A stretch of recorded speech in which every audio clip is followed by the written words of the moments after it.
Good evening and an overcast sky as we greet you on this opening night from Ron Fahnestock Field, and welcome to football 2017. Did you have a tough night? I know Coach Myers had a difficult night, getting to sleep last night and thinking in terms of, hey, what am I going to do first play? What's going to be the script? What are we going to do? What something goes bad? Bob Wagner, Leon Groover with you, and our usual cast of characters as we welcome you into another season of our coverage. Little Giant football, streamed online, 1560, WBYS.com.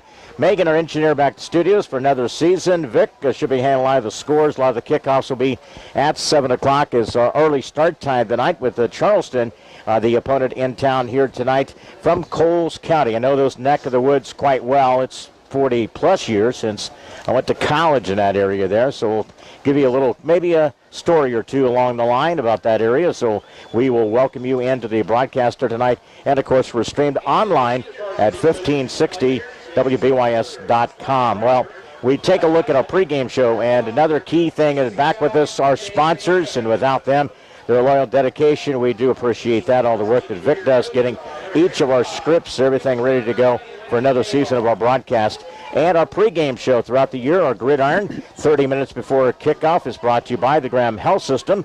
Shop the Graham Thrift Shop at 175 South Main. All proceeds remain local. Well, Bob, when we take a look at this is, you have couples who are married. Then you have Bob and I, who've been together now our 18th year together doing football. And I was just thinking about how spectacular and exciting last year's was. Games on the road. You had Columbia, you had various games. You talk about the double overtime game against Metamora.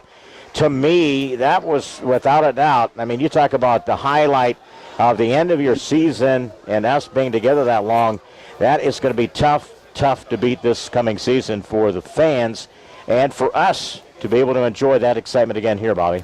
But boy, do you want to ever do it again. I'll tell you, once. Every day. They always say, once you get on that ride and you realize how much you enjoy it, you don't want to get off of it, and I certainly don't. Last year was a storybook year for the majority part of it.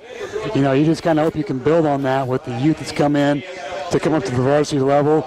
But the returning starters, you got a nice mix of experience and youth out there. We saw last year, and I think it's one of the things, next man up. Who's going to be, because we got to the point, you got a big win, big touchdown at the end of the game and double overtime with Jace Chamberlain, and then he goes down in week 9, and desperation sets in, and then you run 3 games off, and nobody gave us a world of an opportunity except the players themselves, and that was the key thing, that they believed that they could withstand the loss of Jace as their leader. He was on the sidelines and provided a lot of energy for them. And, again, coaching, I think that's the key thing when you take a look at that.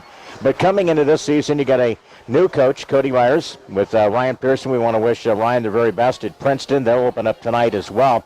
And Cody comes in his 5th year in the program, but first as a head coach. And he really relates it. I think he's handling it pretty well, at least outside visible, and when you see him, he handles it pretty calmly. But inside, he has just got to be excited as all get out. He just got married. They're going to have a baby in 2018.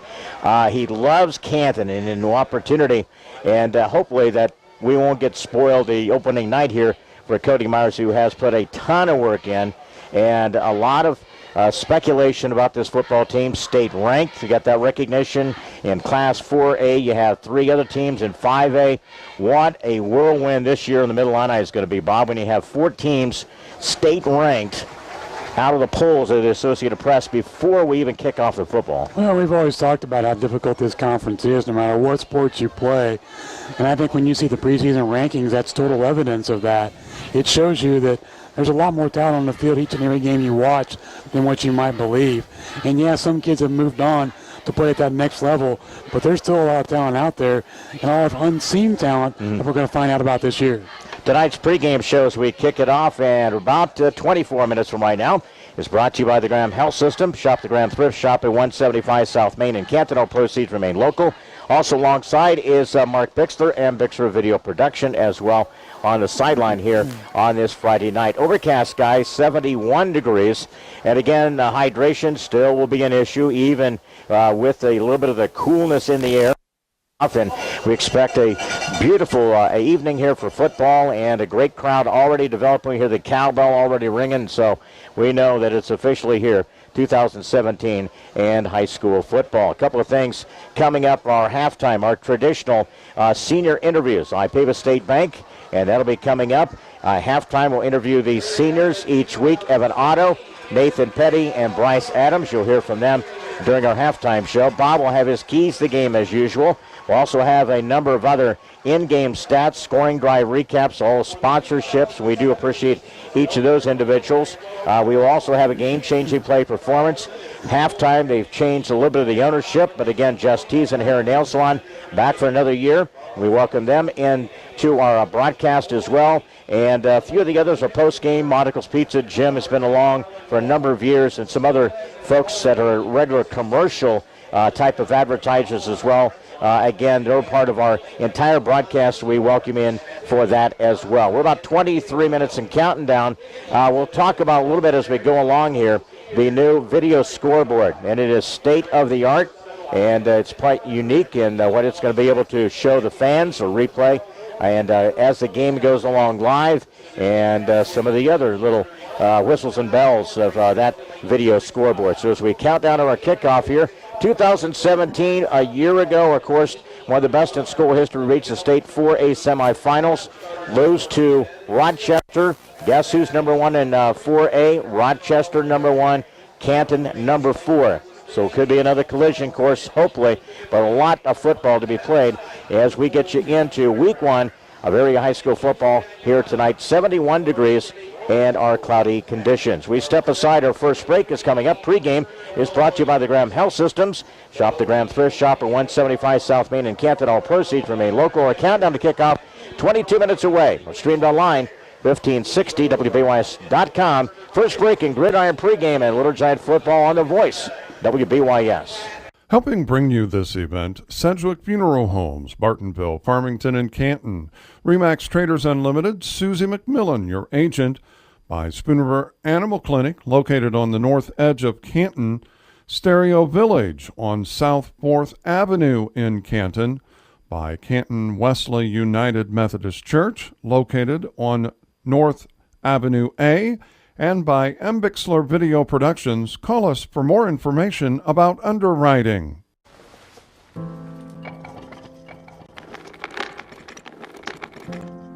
Maybe he's really focused. Hey, Michael. Michael. Maybe he likes spinning the wheels. Maybe he just loves trucks.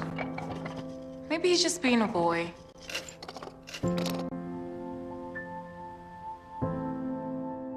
Preoccupation with objects is one early sign of autism. Learn the others today.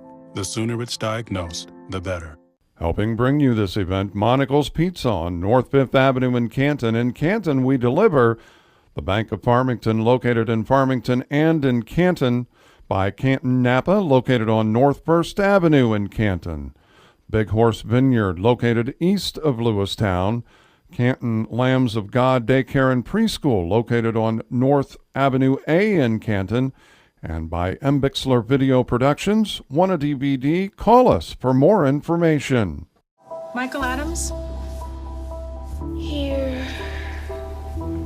Michael Adams? Here. Michael Adams.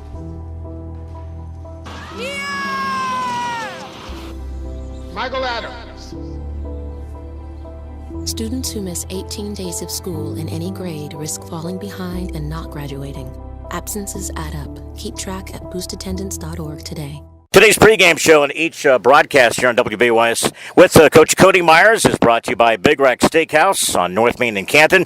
You can enjoy a quick lunch and a soup and salad bar every day at Big Rack Steakhouse in Canton. Opening night at Memorial Stadium.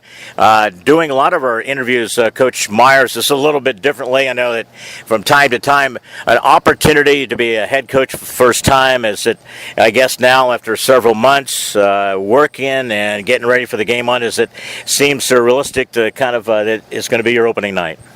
Yeah, it definitely seems surreal, but we're ready for a game. I think everybody is. You know, it's that time of year, and you see some games on TV and some different interviews, and it starts to get you fired up. So, you know, we're ready for Friday and see what we get.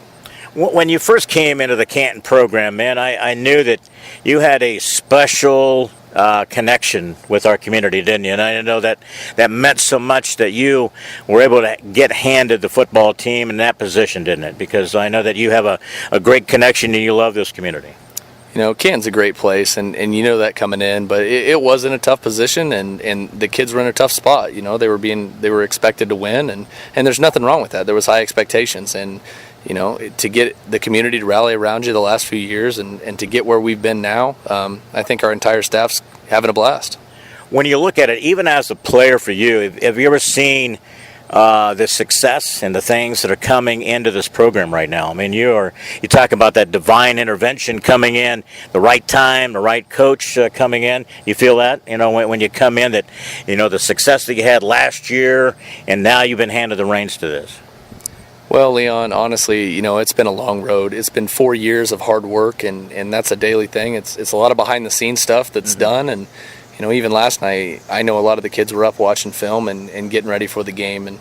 And with that being said, you know, I'm proud of them, and when it comes Friday night, we'll be ready to go. So. Yeah, when you look at it, how much has it had to know your fellow coaches, having spent a lot of time with them in the last few years, and now you being the head coach, and the expectations you have for them as well, and the work ethic, because they put in some tremendous hours as well. I would kind of compare it to, you know, when you're sitting at home watching somebody play on the couch, you've got all the answers, right? Why didn't they do this? Why didn't they do that? And, you know, my staff, we always kind of tease about that we always know all the answers because we're not in charge, and they've kind of been giving me a hard time because now while I'm in charge, I'm not going to know anything. But they've been tremendous. Kent McDowell, Mike Vollmer, Justin Miller.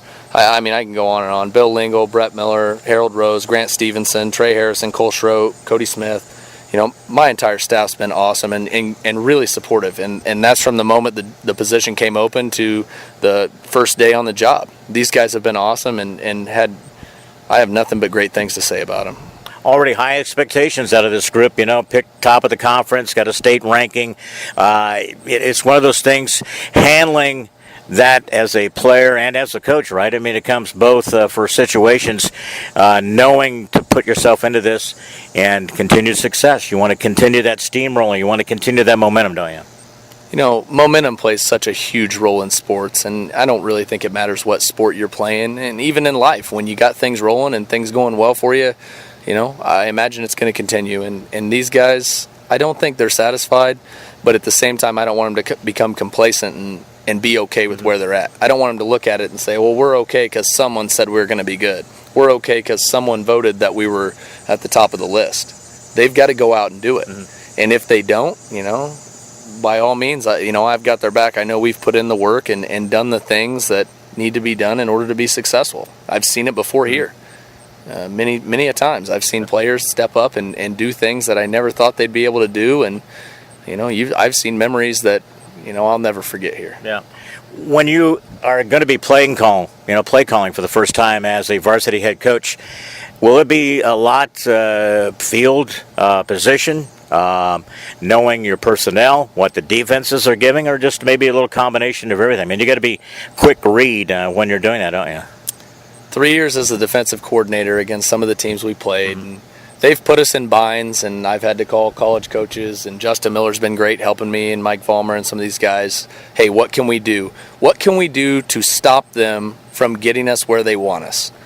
It's going to be nice to be on the other side of that and use some of the things people used against me towards them. And I don't know if they'll work yet, but I know how difficult they were to stop and prepare for, and if that's part of the game that we need to play, I think we're ready for it. And it's just gonna play it by ear, and we'll see what we're feeling tomorrow night.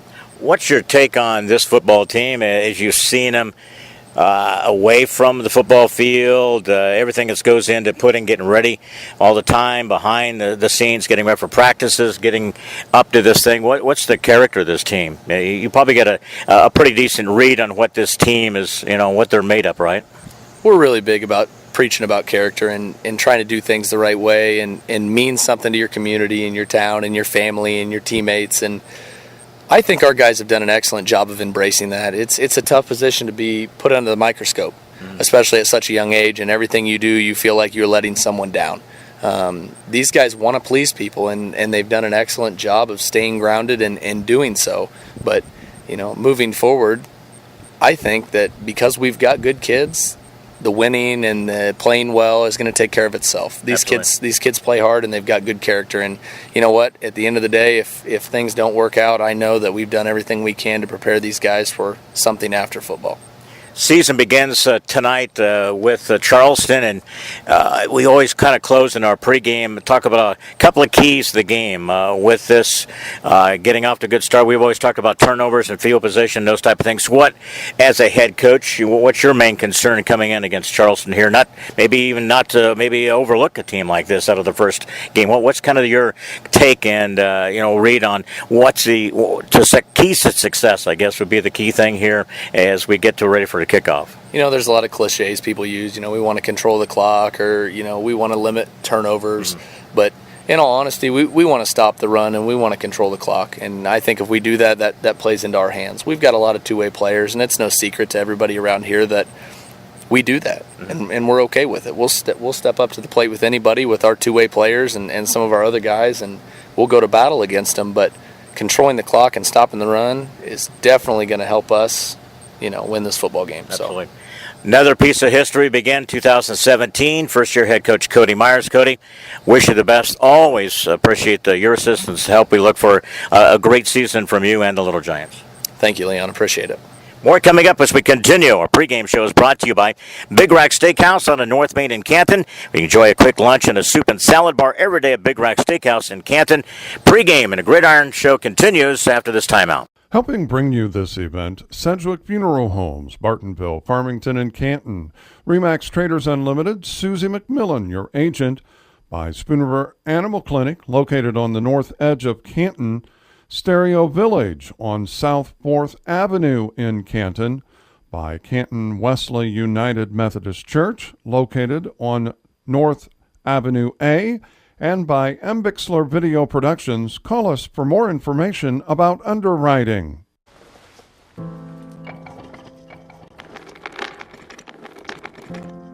Maybe he's really focused. Hey, Michael. Maybe he likes spinning the wheels. Maybe he just loves trucks. Maybe he's just being a boy.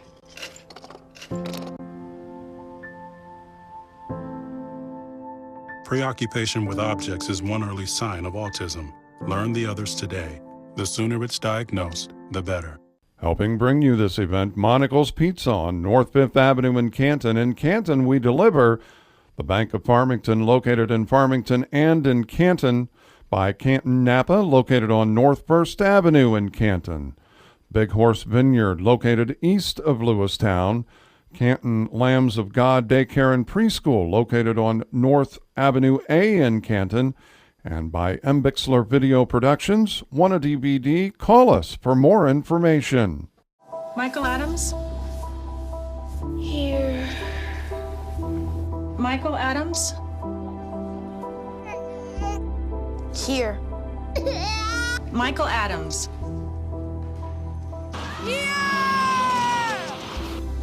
Michael Adams. Students who miss 18 days of school in any grade risk falling behind and not graduating. Absences add up. Keep track at boostattendance.org today. It's our countdown to kickoff as we continue. We're closing in on our kickoff at 7 o'clock here tonight. Next week, we're at home against the Macomb Bombers, and home week 3 to open up the Mid-Illini Conference in the 36th season in the Mid-Illini Conference against one of the better teams, the Washington Panthers. And we welcome in more coming up on our pregame show. It's brought to you by the Graham Health System. Shop the Graham Thrift Shop at 175 South Main in Canton. All proceeds remain local.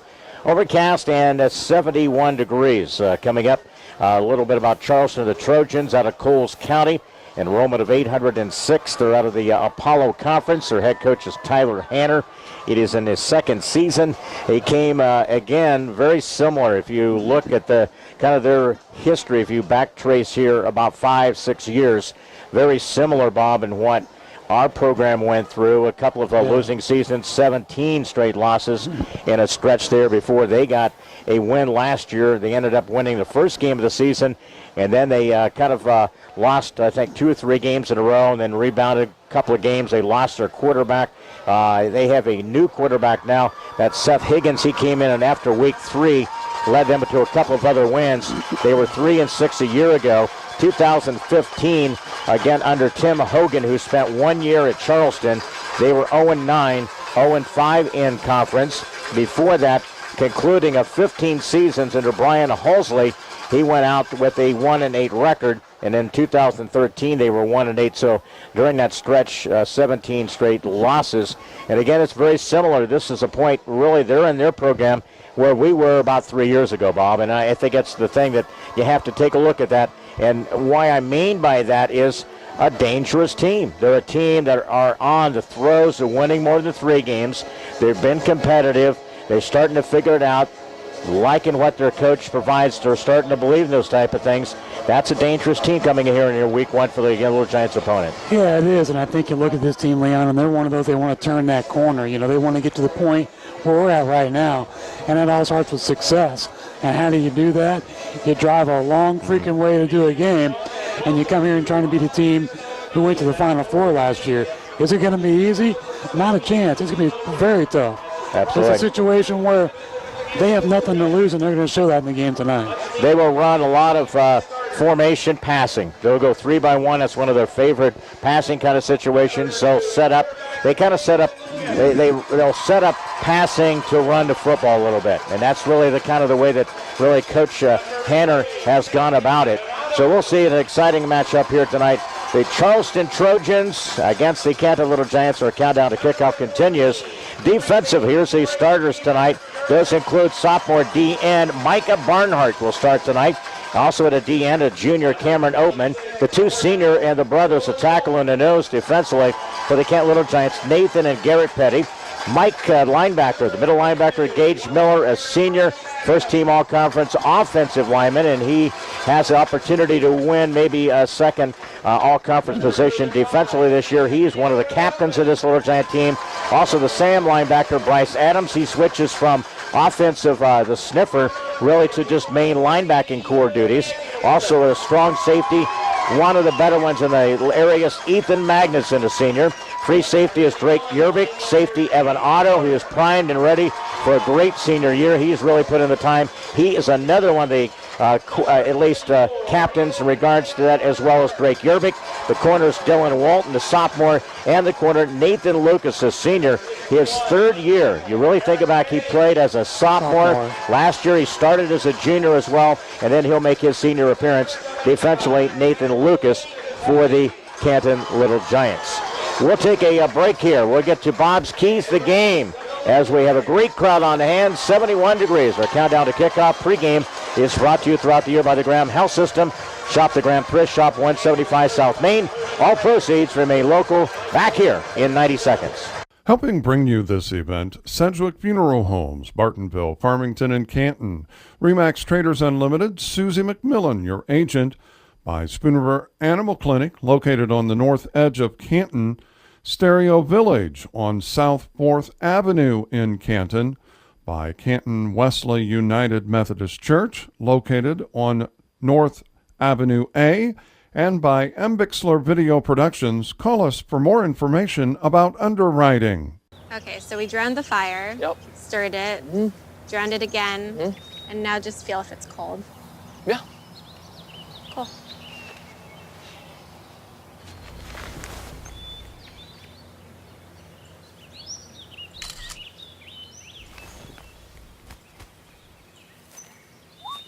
Smokey just gave me a bear hug. I know. Already posted it. Helping bring you this event, Monocle's Pizza on North 5th Avenue in Canton. In Canton, we deliver. The Bank of Farmington, located in Farmington and in Canton. By Canton Napa, located on North 1st Avenue in Canton. Big Horse Vineyard, located east of Lewistown. Canton Lambs of God Daycare and Preschool, located on North Avenue A in Canton. And by M. Bixler Video Productions, want a DVD? Call us for more information. Right before kickoff, brought to you by Chuck Taylor State Farm Insurance for auto, life, and health insurance. Contact Chuck 647-8544. BW, keys to the game tonight. And for Charleston, don't let the offense get offensive. You don't want to have any long drives and, take time off the clock by running the back football. And for the Little Giants, just playing nice, fundamental football. Don't make mistakes. Show you've got the conditioning under control and play a solid 4 quarters. Keys to the game brought to you by State Farm Insurance. Chuck Taylor. Call Chuck at 647-8544. Kickoff will come from the 40 to our right. And that is Reed Littleford. He's a senior. Will kick it off. Little Giants will have back to return. That'll be Dylan Walton. And the opposite side of the field is Drake Yerbick, deep about the 5-yard line. New era begins tonight. Cody Myers and his coaching staff. Week 1 football tonight. The Trojans take on the Canton Little Giants. Ready to roll here on week 1 from Memorial Stadium. 71 degrees for kickoff, and it's squibbed to the far side of the field, and it goes out of bounds inside the 30. And already a little mix-up there, a little bit of a push and a shove to getting things. Welcome to Canton. That's what a couple of the return folks said for the Little Giants. And offensively we'll set them as we go along. Of course, the Canton Little Giants wearing the purple and Vegas gold numbers. And they'll be re-kicking. No, it's kicked it out of bounds. As you get the ball at 35. Yeah. It's hard to hear the speaker, what the guy is saying down there. So echoes a lot. Little Giants will have it at the 35. Senior Clint Wells guided Little Giants into that semifinals, and what a job he did here last year, Bob, in regards to learning the single wing offense. Got a crash course last summer, and his second year running the show. Single back, and again will be Dylan Walton. And they carry to this right side. Drake Yerbick tries to cut it up to the hash mark, and he gets it up to about the 38. That's Dylan Walton. And then Dylan Walton. I said Dylan Walton, and then You went to Drake. That's right. Well, you look at, because they have a couple of different guys who are wearing the same kind of, sleeve. And I'm trying to, Drake Yerbick has the different purple sleeves. Dylan Walton gets his first carry as a tailback as a junior. They're trying to test us. He was fumbleitis in the playoffs, and he has really worked at that. Yes. So 2nd and 6. And that is going to be the quarterback, Clint Wells. He dives, gets across the yard marker, the opposite hash mark, up to about the 46-yard line. On to carry there by Clint Wells. Again, that single wing formation. A lot of misdirection. But again, it all keys up front. And we talk about the blocking schemes being in the right position, holding your block enough to allow that guy to get to the seam. He'll run through the alleys, left or right, to the gaps there between the guard and the center, left and right guard. And as the ball carrier, the quarterback or not, you have to wait for those blocks to take place and try and find that opening in a lane and attack it when you first see it. As we go along, we'll get you set offensively. And again, here at 11-16, they'll bring into the offense Ethan Magnuson. So again, Dylan Walton. And we'll see that kind of sub. You'll see quickness, power game with Mags back there. He is offset to the left side. You got Drake Yerbick as the wing. Offset behind Jake Smith, the blocking back. And they'll try to turn the corner this side. They got the seal block. He gets inside Charleston territory, tripped up. And Mags gets it inside the 40, down to about the 35-yard line. Good job. At least the linemen held their blocks. You see them kind of really spread out to this kind of a half a circle with the blocking out there. A great job out there. Jacob Waskow, the sophomore, led the way. He got out there. Then you have Jorgie and both the Petties and Gage Miller offensively. Again, puts in the Little Giants into Charleston territory. Follow your blockers, Lance. An 18-yard gain for Mags and another first down for the Little Giants. Very calm and collected so far. Coach Myers calling the offensive plays. They come to the line of scrimmage. 4th play of the drive. And again, it's 1st and 10 for the Charleston 35-yard line. Reverse inside and a run there. That's Drake. Breaks away from the pack. Gets down about the 30-yard line. That's the wing, Drake Yerbick. We have a lot of different dimensions when play calling. If you're Cody Myers with the run game, We'll even see Evan Otto in as a tight end. He is one of those type of things. Nathan Lucas was really running behind. You had Evan Otto really. We had a lot of position changes really with a couple of sets here. It was a really key battle for, again, Dylan Walton. You had Maggs. You had Nathan Lucas, Evan Otto. Each of them provide a different speed and dimension blocking scheme. It gives you a lot of versatility, too, when you're running the ball offensively. 2nd and 5, and a free snap, and it gets it up to about the 26-yard line. On a carry there by Dylan Walton. So Dylan Walton with the carry. It'll go right to the middle of the field. Little Giants here on a drive. Give him 4. At the 9:35 line. Yes, 71 degrees. Cloudy skies here. 3rd and a long one, Leon. All right. And we'll see they put up 4-man front defensively as Charleston. You got some big boys up front there. A couple of guys defensively. They're Lyman, Williamson, who's 260. Searles is 270. The D line on the right side. 3rd and a short yard to spin. Gets the move. Clint Wells turns, spin. He's still driving. Trying to break loose, and he gets to the 15-yard line. That's that patented little spin move. And that's just kind of a signature part of being the QB for this Little Giant offense. 11 yards and another first down. Little Giants, they could have deferred to the second half, but they put points on the board. It was the key Little Giants offense. Cody Myers and his quarterback, Clint Wells. Announce your presence with authority. Up front, left tackle, it's the sophomore Jacob Wasco. It's the Justin Jorgensen, worked his way as a junior left guard. The center, Nathan Petty. Also the right guard, Gage Miller, a senior, and Garrett Petty, right tackle. We'll see exchanges as well with a lot of pieces there. Little spin move. Clint carries it to left side, and he drags the man down inside the 5-yard line. Big run there by the QB. Also, we'll have substitution. Caleb Miller will be in the lineup. Magnuson as well for Little G's. Give him 10 and another first down. Also, Drake Yerbick returns after that offensive set. I like that, Leon. 8 offensive plays and 4 first downs. But again, the Little Giants now. 2nd and goal at the 5, trying to punch it in to the end zone here with a gorgeous-looking video scoreboard. Beams the Little Giants. Runs to this right side. Maggs stacked up, and he gets down to about the 1, maybe the 2-yard line, depending where he kind of leaned into that. He really didn't get a good push up that little seam to the hash mark to this near side. He was slow to pull away from the handoff, too, Leon, giving the line of scrimmage a little tougher time. So 3rd and goal at the 1. It should be 2nd down. Yeah, that's correct. Yeah. So 2nd and goal at the 1 for Little Giants offense. And they will sub. Evan Otto comes in as a tight end. He checks in. He brings the play in. That's the key thing. I remember years ago we had the quarterback come run to the sideline and then back to the offensive set. All in this scheme here. Out of the gun. Magnuson takes it, and he runs in the end zone. He turns and finally gets in. And again comes from 1 yard out. Magnuson powers his way. We talked about, again, that change pace in Walton and Magnuson. So Maggs scores. 1 yard run. Little use the polecat for the 2-point conversion. That's right. They'll have a snapper, quarterback, the offset. Then they have everybody else, the 8 remaining members of the squad, and the quick handoff to this right side, and Maggs gets in for the 2-point conversion. Nice job with a block there by the QB. And the 2-point conversion is good by the Little Giants. So they get on the board here at the 7:25 mark.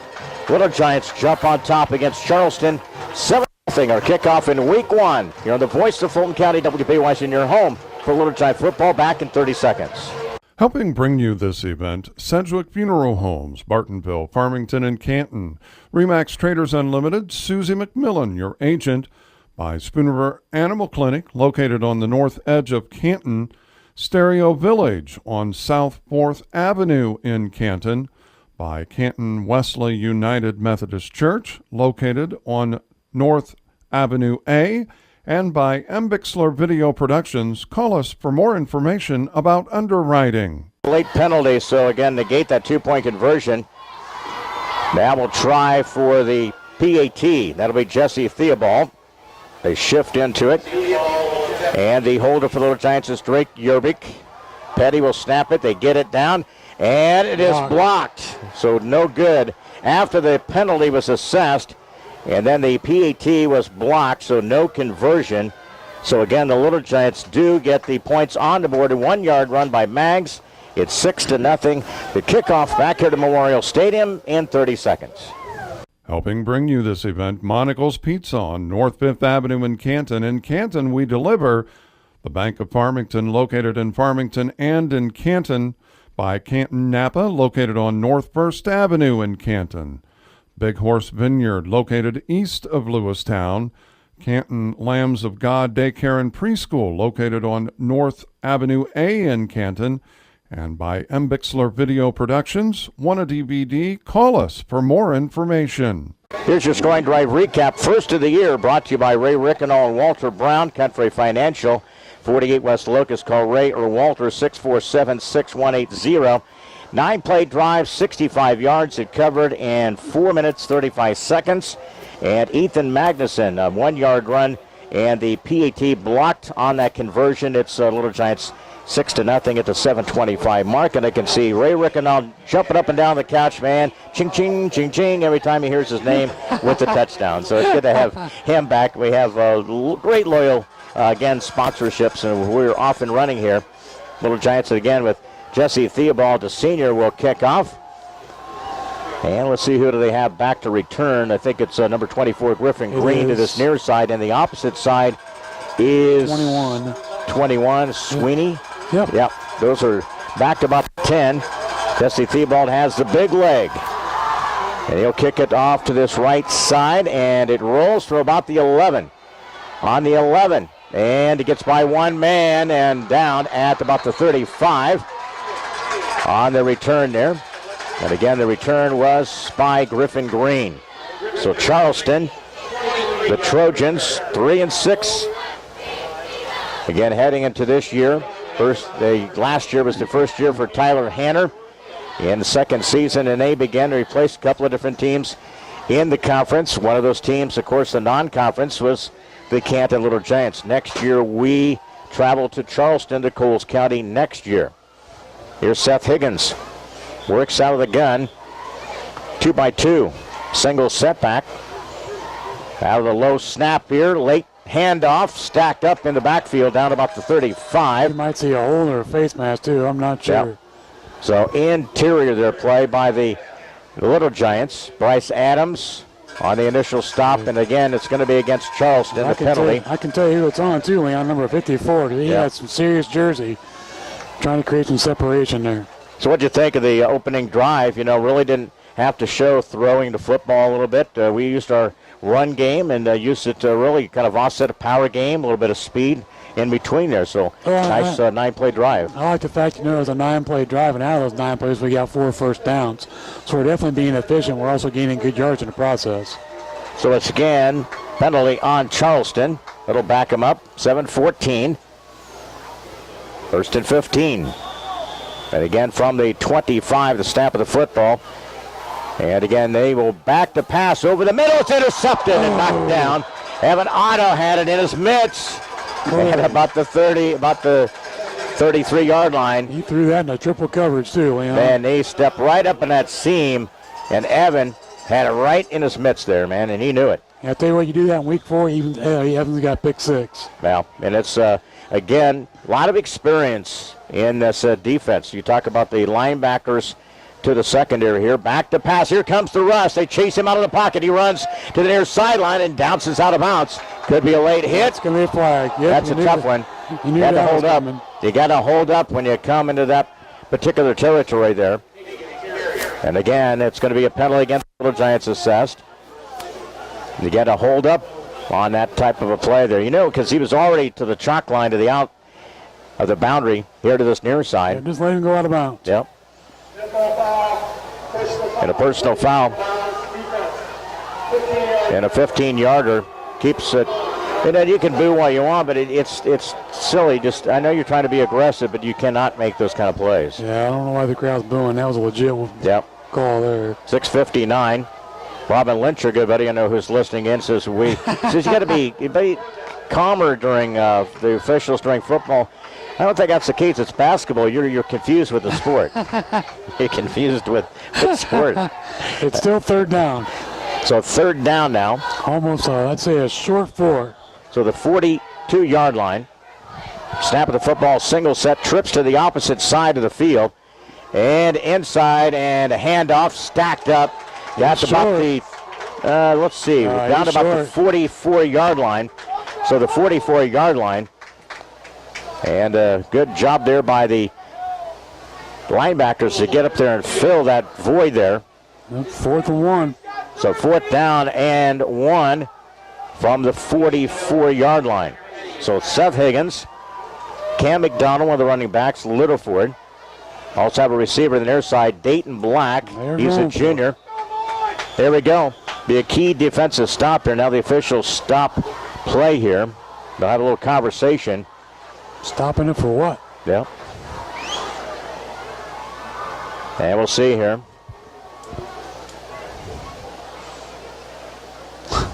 I don't know what that conversation was all about, but there's only 2 folks that do. 6:24 opening period here. Little Giants lead it 6-0 in a 9-play drive. Ethan Magnuson, a 1-yard run. Inside penetration, driven down. He don't go anywhere. Cam McDonald stopped. They got there with their spotting him short, Leon. Yeah. I thought he was down. You know, they had the point. Yep, he was. He was right back. In fact, lost about a half of a yard. So good penetration, and the Little Giants defense steps up. Defensively made the key stop on a 4th and 1. We'll see that. 2 things working for you. You know, you have good offensive play and a drive there. Now your defense steps up. This is a good character builder for this team here to get out a couple of touchdown scores here. And it is, you know, it's a nice turnover on downs. And one thing you got to look at too, Leon, we're on the opponent's 44-yard line, short distance to get 6. So Little Giants will go with the single back. That is Walton. And bunch formation, passing. Oh, he's open. And Wells floats it out. Here, can he get loose? And no, overthrew him. Was intended out there for Drake Yerbick. Got caught up in a little bit of that mesh out there. We talk about the 30-yard line. He was open on the initial break, but the defender caught up with him. Yep. So again, you see Clint Wells aired out. I see the young man throw it 50-plus yards. Yeah, we saw the pass in Columbia, Leon. No that doubt. Was quite the dart. Yep. So we know he stands back there, sets his feet. He's got the ability to throw any part of the field here. He can sling it when needed. So 2nd down. And the ball at the 46-yard line. And that's again Drake Yerbick. Nice that block. patented play, turns it upfield, he gets the 1st down. That's the one you just take it off the hip. And again, they were sucked right into that play there. Nice 10-yard game by Drake Yerbick. I'll tell you what the key play of that was, that outside block by Jake Smith. Better believe it. That was a perfect block. What do you think, again, number 6, the 6'3 sophomore, Jake Smith? He is our best blocker. I mean, you'll see that. Showed it right there. Yeah, you'll see that throughout this year. I mean, he stepped up. He sealed the edge and gave Drake 6 extra yards. Again here, 1st and 10 now. They run it from the opposite hash mark here from the 35-yard line. Little Giants lead 6-0. And again, caught in the backfield, nowhere to go. Penetration, and Walton goes down. And a loss of yards there. Braden Doyle with the stop there.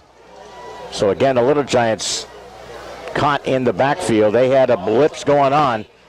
And Doyle made into the backfield and stopped the running back, Dylan Walton, for loss of 10. Leon. Yep, so loss of 10. Little Giants will sub Jake Smith. He comes back in. Also in the lineup, Nathan Lucas. I see some of the offensive skill players. And they break the huddle. Waskow, Jorgensen, Nathan Petty, Gage Miller, and Garrett Petty up front offensively. 2nd and 19. They'll fake it. This time they try to get the block to seam to the inside. He gets it across the 40, down to the 41. On a carry there by Dylan Walton. That's a little bit of a, again, misdirection and fake play. He just turns, waits for him to turn. Both guys cut. And he takes it and turns and wheels on the run to the hash mark to this near side, so he gets a good chunk of it back. Got 5 back. So third down. 3rd and 15, Liam. So third down from the 41-yard line at the 4:28 mark of the opening period. Little Giant football back with you. Bob Wagner on Groover, our 18th year calling Little Giant football. Inside, ball comes loose. And again, who gets it? The scramble for it, Dylan Walton, and he's not going to go. Down at the 50. Pursuit there in the backfield by Littleford. Well, they've changed their schemes, and we're not picking up the rush right up the middle. So it's a couple of losses here. We went from an efficient series to a not-so-efficient series. And we saw that a lot last year, too, Bob. Even, we would run, 3 or 4 bad plays and then, boom, break off a big one. That's just the kind of the style I think sometimes you have with a single-wing offense. You just grab momentum with a series of turnover on downs, and, now you go right back to giving the ball right back again. Magnuson pooches it, and again it rolls. And let's see, they backpedal down to about the 10-yard line. What will be down? Mixing it up, you had Drake Yervik and also number 48, Myers Koff. Again, defensive made the key stop. Oh, we got a flag on Canton. Oh, he said a holding, it looked like. So we'll see now. So 4th down and a punt. Charleston will have the football at the 3:30 mark here. They might make him re-kick it. They are. They're going to make him re-kick. I would too. So again, the Little Giants, with a 4th down with a marker down. It's holding. Yep, with a hold against the Little Giants. Oh, formation. Oh. So again, too many men on the line. The illegal formation. That's a mistake you better not make later on in the year for sure. And that's one of the things. This is the first time really on the field. We have not utilized the field out here. We've been back on the practice field out here. So it's again a high snap, goes over the head of Magnuson, and he's going to try to outrun guys. He tries to turn the corner, runs, he gets away, and up to about the 35. That's where Charleston will have it at their 35, the Little Giants 35. And again, they'll go right to left. So again, at 4th down, and a bad snap over the head. And punt puts them in Charleston territory. And again here for Little Giants offense.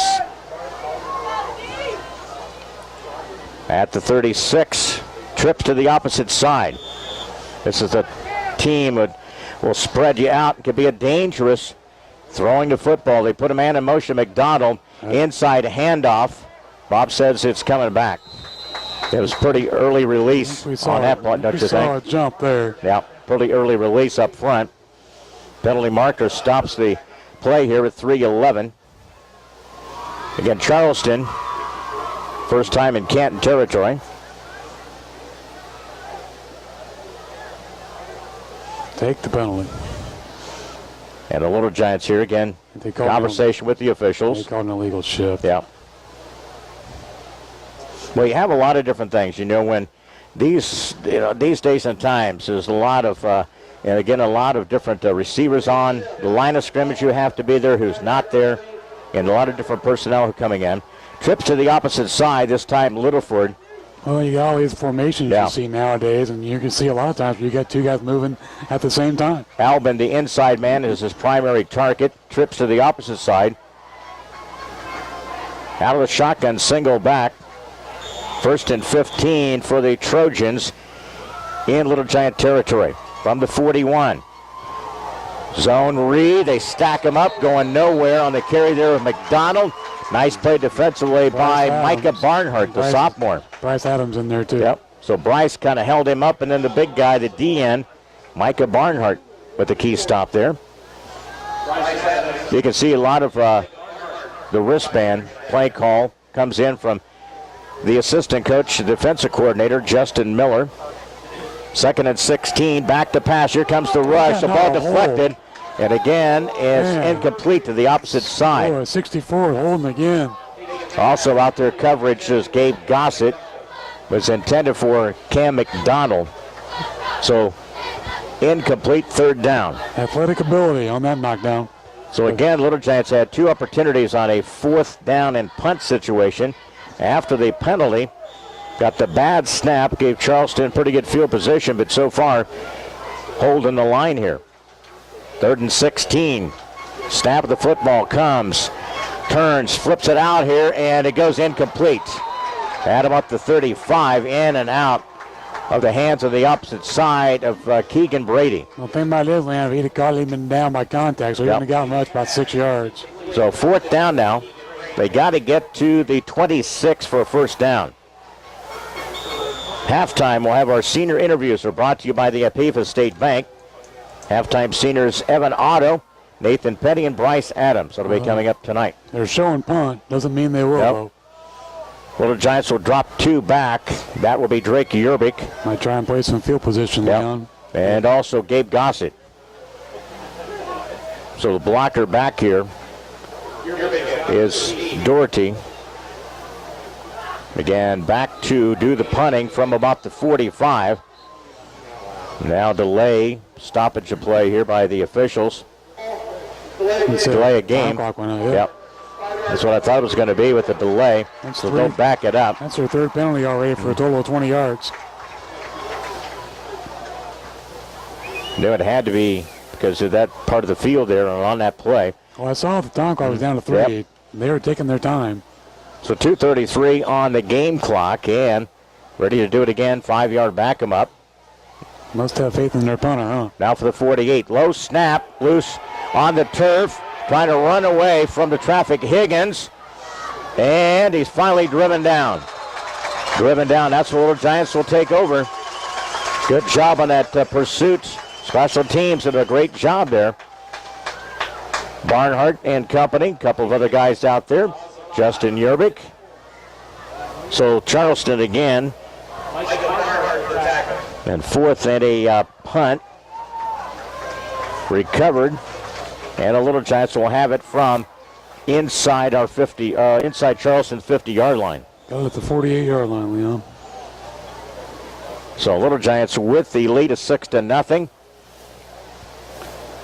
Now let's see a drive similar to the first one. 3rd possession of this period. 1st and 10 from inside Charleston territory. Inside handoff, pushes the pile, keeps running. Clint Wells. And a host of white and red jerseys finally brings him down. Mad about the 30. What they ended up calling it, 36 or down at the 35. We'll give him 12. Down at the 35 for the QB, Clint Wells. Last year, over 1,000 yards rushing, 1,000 yards passing.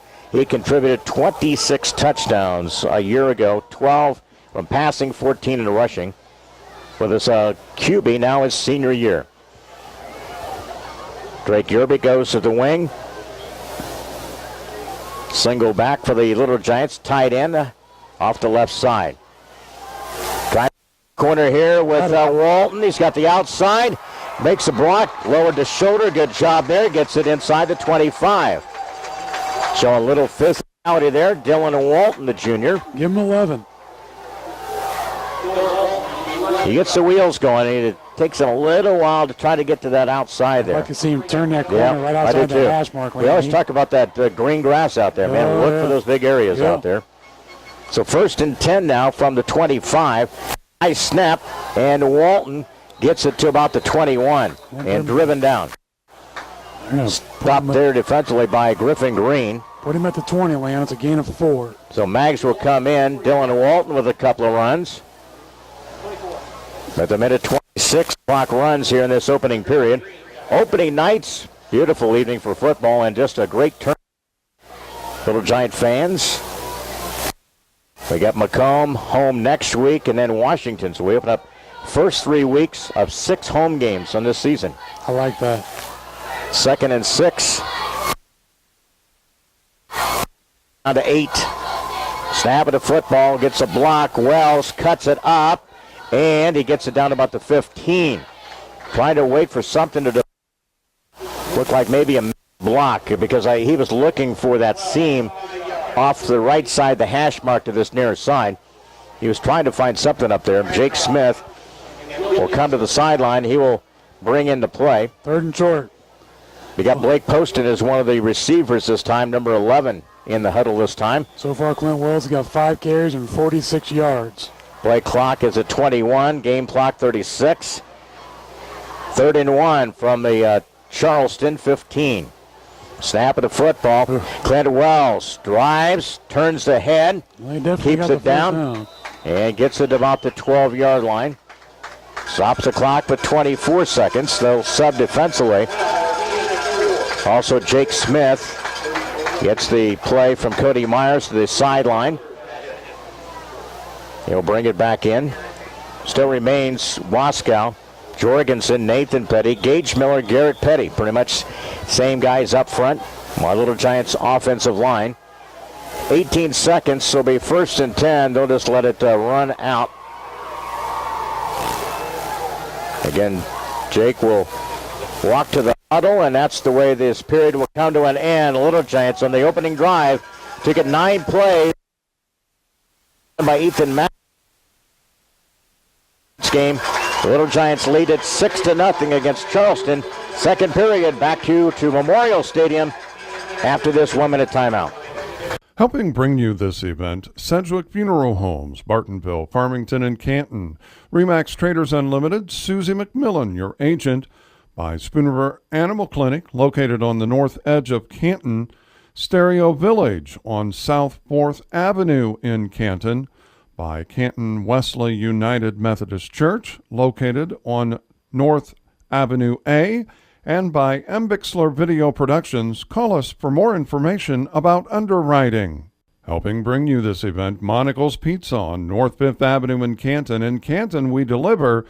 The Bank of Farmington, located in Farmington and in Canton. By Canton Napa, located on North 1st Avenue in Canton. Big Horse Vineyard, located east of Lewistown. Canton Lambs of God Daycare and Preschool, located on North Avenue A in Canton. And by M. Bixler Video Productions. Want a DVD? Call us for more information. Back here, second period football. Little Giants it again. With the, I would say that opening drive was pretty dominant. Then we got a little careless with the football and get a bad snap of the punt as well. And again, defense has stepped up a couple of different times here, Bob, in this game. And one of the things that, again, if you're going to make a run for the conference, that's going to have to be your staple. It's not so much, how many points you're going to be able to put, but it's how many denies of key points of games. And already they made their pretty good case of being a very solid defensive football team. So Little Giants offensively will have it. They move it to the now inside about the 15-yard line. On a carry there. And again, they hand off. And again, Clint Wells. And what's it end up being, Bob? 11 yards? 11 yards, you bet.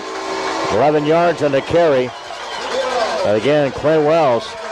That's one of those things, you look at it and you think, hey, which one of those two got the football? And you see Clint Wells kind of burst by everybody and run it in the end zone.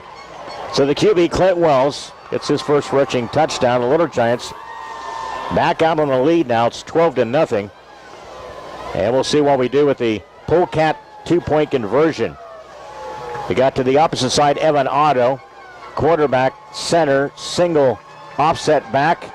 And then you got Drake Yerbick behind the other remaining inside Magnuson. Powers his way, he dives, he gets in. To see if there's any penalties this time, and it is a two-point conversion on the carry there by Mags. So the Little Giants, right at the beginning of the period here, 11:54, punching in from 11 yards and in a two-point conversion. And the Little Giants out in front of this one, 14-0 second quarter.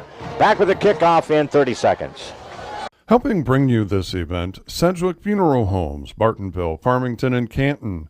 Remax Traders Unlimited, Susie McMillan, your agent. By Spoon River Animal Clinic, located on the north edge of Canton. Stereo Village on South 4th Avenue in Canton. By Canton Wesley United Methodist Church, located on North Avenue A.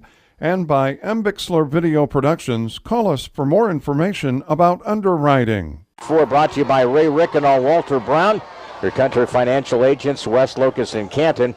Call 647-6180. 6-play drive, 48 yards, capping off at 2:31 of that drive, 11 yards and a run by Clint Wells, and the 2-point conversion. It is Ethan Magnuson, so it's 14-0. So they get part of that PAT was blocked, and it's back to a 14-0 lead here as Little Giants will kick off for, again, the second time since their opening action here from Memorial Stadium. Good start for Little Giants here against Charleston. We're into the second period. Boots it to the near side. I heard the whistles blowing. So offside. Move back 5. There's a couple of scoring updates. Let's give you scoring updates here and some of the other things that are going on as we talked about those as we'll assess the penalty there, some of the other things that are going on, some of the scoring recap. And again, Clayburgh Fulton County Nursing and Rehabilitation Center, those include Farmington leads after one quarter 7-0. Princeville leads Lewistown 7-3 late first, end of the first quarter. Havana leads South Fulton 7-0. Nick Wright making his debut there as the head coach there at Table Grove. Stark County leads Elmwood Brimfield 12-8 early second. And early second, Anawan Weathersfield 14-0 over Knoxville. Late first, Morton and Columbia made the trip south at 7-7. And Tolona Unity blasting IVC 21-0 as well. So Vic working the phones, getting a lot of the scores updated here on this opening night. Little Giants will re-kick. They back it up to the 35. And the return to this near side from about the 15 on the return. That's Alex Sweeney. Got some running room, and he gets it up across the 43. And a good job, open field tackle there by the Little Giants. I believe that was Billy Albera. Yep. So Albera, the senior, made the key stop there on the return by Charleston. So an opportunity. So again, for Charleston, that started with the 43-yard line. So Seth Higgins, the senior, they'll go with the 2-by-1 with a tight end and a wing. 1st and 10. Back to pass, nowhere. Flips it out here, nobody out there. Throws the right end to the sideline and goes incomplete. Ushering him out of there. But again, he had Nathan Petty. And he said, hey, you got to hold up on that. You can't try to take him out. Micah Barnhart was talking to him. That'd be an interesting chat there. But he ushered him and said, hey, you got to pull up on that. So 2nd down and 10. Charleston football. Remains from the 43. Low snap. Inside handoff and stop. Maybe a loss of a yard or so. It's going to be a loss of probably 2. And the carry there was by Littleford. Depending on the spot. Yep. So again, we talk about even both those offenses, Bob. Timing is everything. Low snaps, high snap, errant snap, those type of things really mess the timing up of these particular plays. Then it messes up the running of the route. So everything kind of really goes, kind of botches when you have a low snap. Yeah, the offense seems a little slow laying from snap of the football, too. Like they're not quite in sync with it being game 1. 3rd and 11. 5 receivers. They spread it out. Here comes the press. And sack inside there. Good job. Nice blitz by Gage. Gage Miller, also Garrett Petty. Had 2 or 3 of those guys. And they had 5 receivers. And again, Coach Miller made the right call. And again, they come in and sack the QB. And down at about the 34-yard line. Loss of 8. Yes. You got the veteran experience, Kent McDowell, who does a lot of stuff for the offensive line and helps out. Cole Schroet's been helping out a lot with the offensive QB and some of the offensive plays. So he's kind of stepped in as one of the coaches this season for Cody Myers and the group here. And the punt of the football here. And it's ditch time. Rolls inside the 20, down to about the 15. So Charleston, again. Nice punt, 53 yards. Ring it out. But a big punt there by the Trojans. So Canton, their second possession in this period, leads at 14-0. Scoring so far has come. Opening drive, capped off a 9-play drive. Ethan Magnuson, touchdown tonight from 1 yard out. And then Clint Wells, 11 yards. So it's a 14-0 advantage. Little Giants will come right at us. It's still a great blitz call. St. Gage on the weak side, Leone, and they come in there untouched. You got the bunch formation to the right. Out of the shotgun, and again, that's going to be Wells. Runs it, and it crosses to about the 18-yard line, stacked up there. We'll see here, I believe. We'll see here, Clint was pushed back there a little bit, so 9:58 of this second quarter. 14-0, Little Giants the advantage, and runs it up about the 18-yard line. Again, they're not getting that push that you normally see off that line. You can see why Clint and a couple of other guys are kind of waiting, kind of feeling their way for the blocks right now.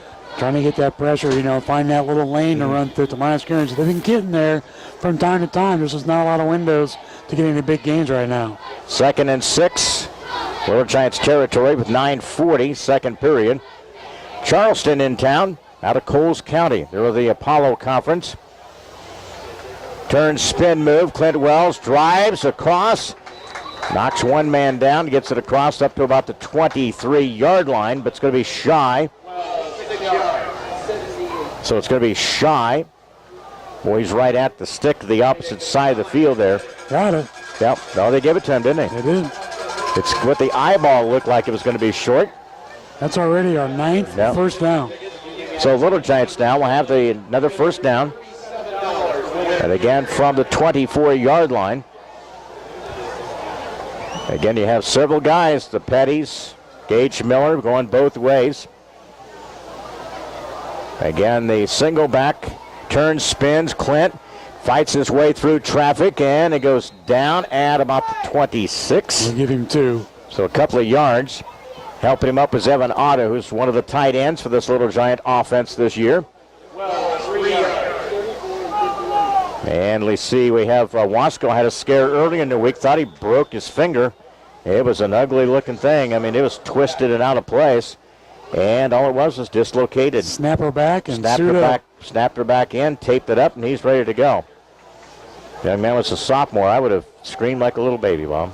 You probably were. You're just not telling everybody. 2nd and 8 now. 8:25. Again, snap of the football again. This time taking it's Magnuson. Looking to power his way through that alley. He's got an opening. Tripped up and in. Down about the 47. A nice run. Mags went down hard, though, Bobby. You can tell he's getting up, limping a little bit here. Again, Mags kind of tripped up a little bit at about the 44-yard line. Trying to hobble his way off here. But again, yards. But a big run there by Magnuson. And again, see what he did. You can tell, man. Turned the ankle. That's going to be a tough blow because he's just a big change of pace you have with that power back. 1st and 10 now from 47. Little Giants still in Canton territory. You lose your power back and your linebacker. Yep. Inside and a handoff off that seam. Some quickness. Nice little quick change. Nice little cut. Boy, that's the way you like to see Dylan Walton wheel. Yep.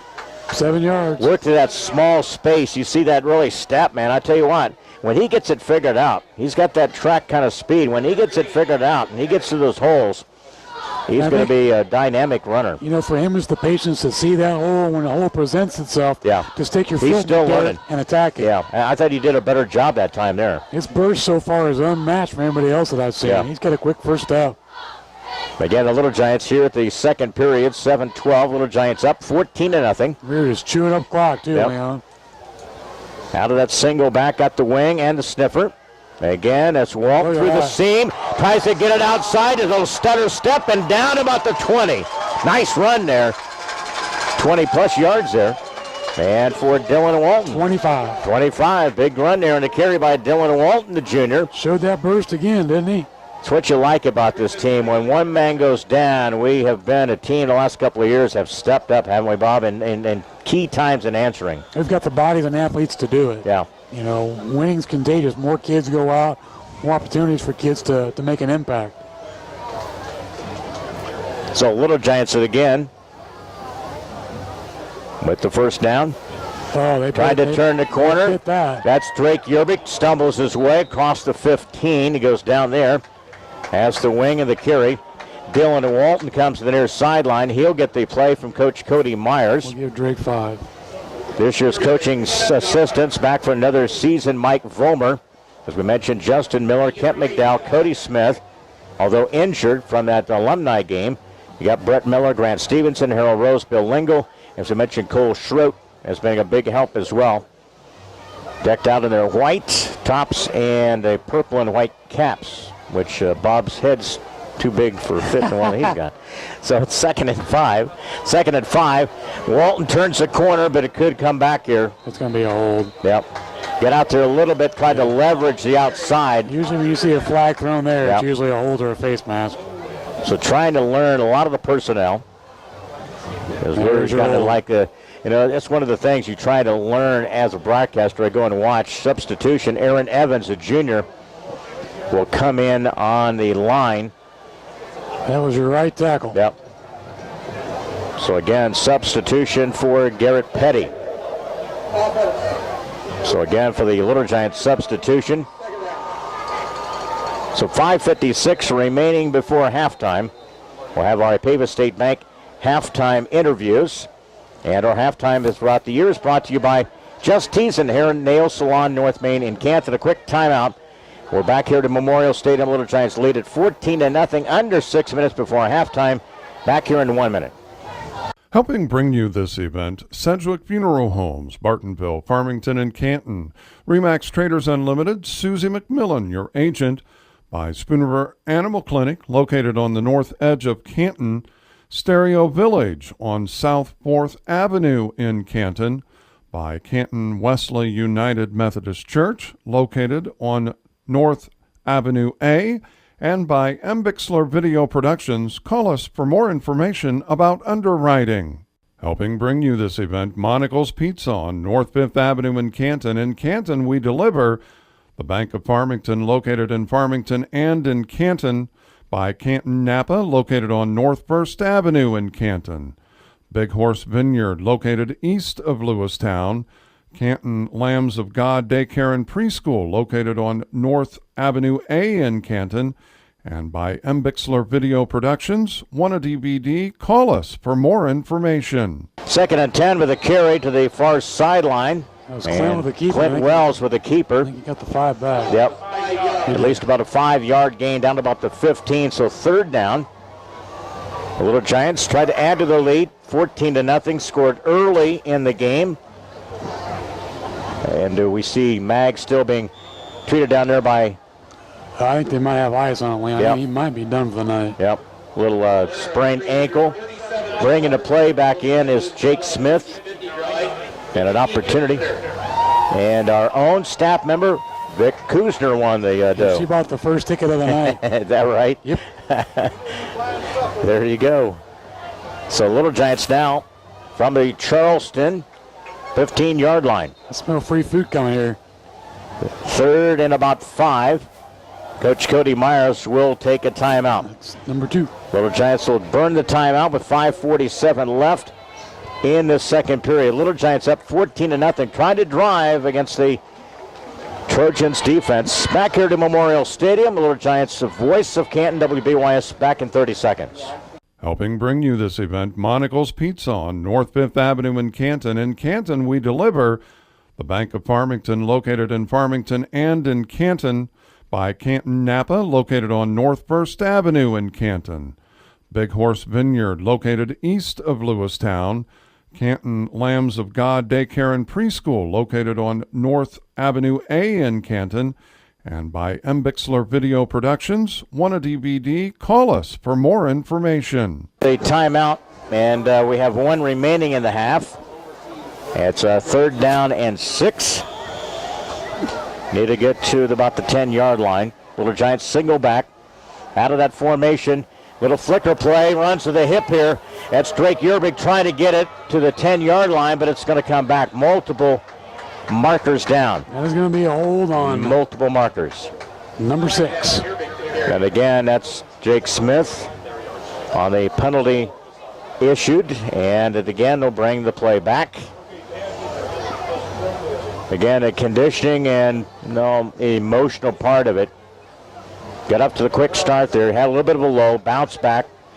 Now you try to put together a nice little drive to finish out this half. Oh, now they called against Jorge, left guard. There's two. Multiple. So the multiple ones in the hold. Yeah, they accepted the one against Jake. That's the one I saw because right in front of the official. Right. So Little back it up here. It's still a 10-yard loss regardless. Makes it 3rd and 16. Yep. So 3rd and 16. Still got to get to inside the 10. Keep this drive going here, but 3rd down situation for Little Giants. 5:40 remaining in this first half, second period football. Put a man in motion, and it's Wells. Flips it out here. Catch there by Jake Smith. A catch there down inside the 19. Wide open back here was Nathan Lucas. And I mean wide open. We may see that play. They put Drake Yerbick in motion, and he kind of flared out to this left side, and then the quick pass up the seam to Jake Smith.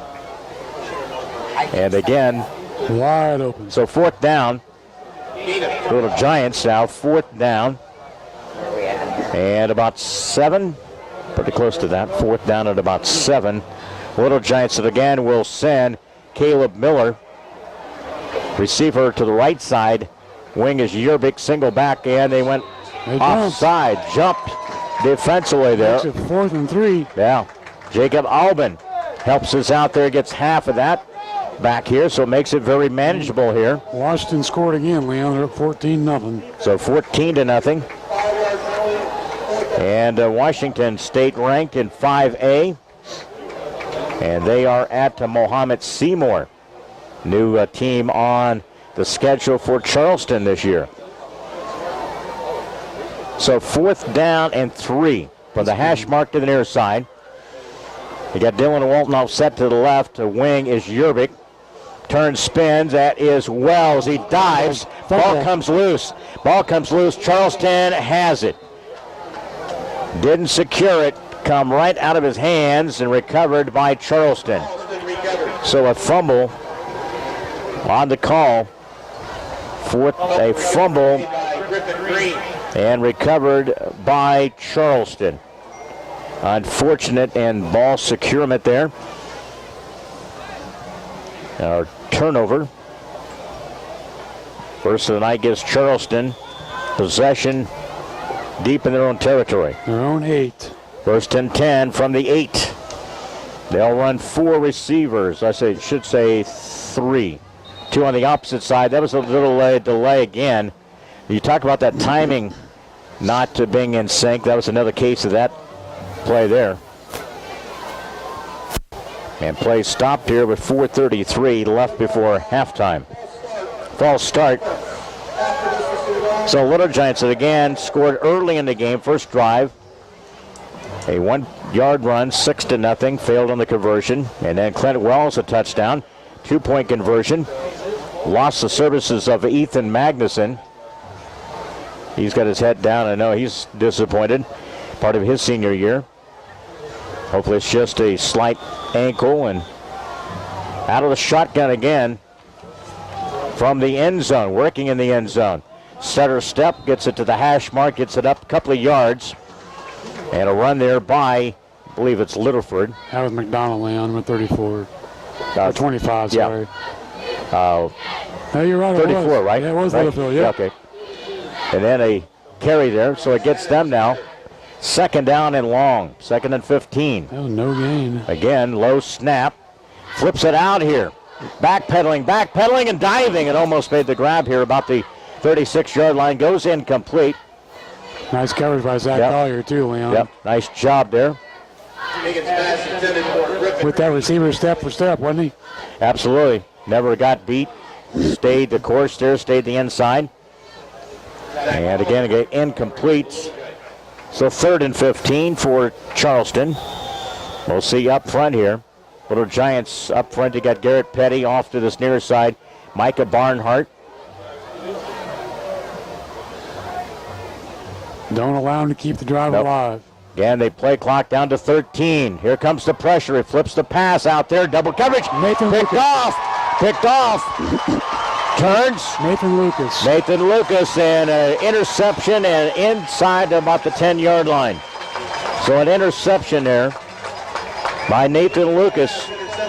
His third year. Played as a sophomore, started last year, starts this year. And a Nathan Lucas interception sets it up. First and goal inside the 10.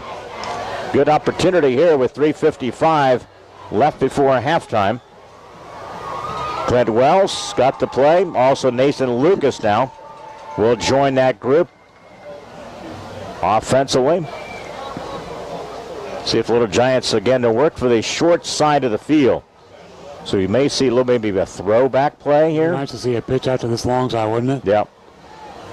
And a quick play here. Tries to cut to the right side and turns and gets it inside the 5. I was trying to see. That was Clint Wells. Clint Wells with that carry. I got him down to the 3, so it's a 5-yard gain. So he was inside the 5, so getting halfway to that goal line. But again, here now with 3:35. So second down, Little Giants.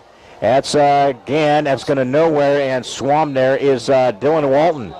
Penalty marker, could be roughing. It could be really rough. Again, with the tackle there. Face mask, something there they did. Dylan Walton, again, took the snap there, tried to run it, and there was a host, two or three Charleston players met him there, and he was going to go nowhere. Don't know who the penalty markers. Well, they take their time making the call. Again. It's against the Little Giants. Gosh. Dead ball foul, personal foul after the play. Yep. Number 75. That's 15-yard penalty. just one of those, nonsense kind of plays there. You just cannot make those. He's got to play smarter than that. You've played enough football now.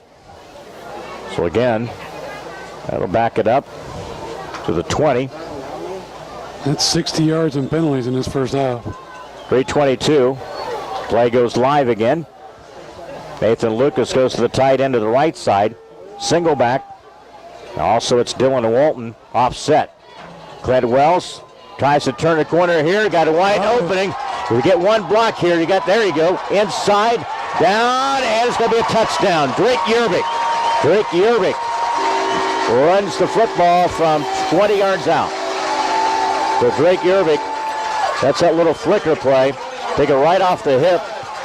And Drake Yerbick, 20 yards on the run. And here at the 3:03 mark, Little Giants add to their lead now, 20-0. And see what we'll do with the Polecat 2-point conversion. That's the center, QB, offset back, a receiver to the right side, and the remaining 7 players. And it's turns, drives it, and I don't think they're going to get in. Shoved back, and again, they're saying that, nope, he was down. So no good on the conversion. No good, denied. No good on the conversion. But the Little Giants add it after the interception by Nathan Lucas. Drake Yerbick, a 20-yard run. And the Little Giants out to a 20-0 lead. Second period back here at 3:03. Back in 30 seconds. Helping bring you this event, Sedgwick Funeral Homes, Bartonville, Farmington, and Canton. Remax Traders Unlimited, Susie McMillan, your agent. By Spoon River Animal Clinic, located on the north edge of Canton. Stereo Village on South 4th Avenue in Canton. By Canton Wesley United Methodist Church, located on North Avenue A. And by M. Bixler Video Productions. Call us for more information about underwriting. 2 plays, 8 yards, took him 52 seconds.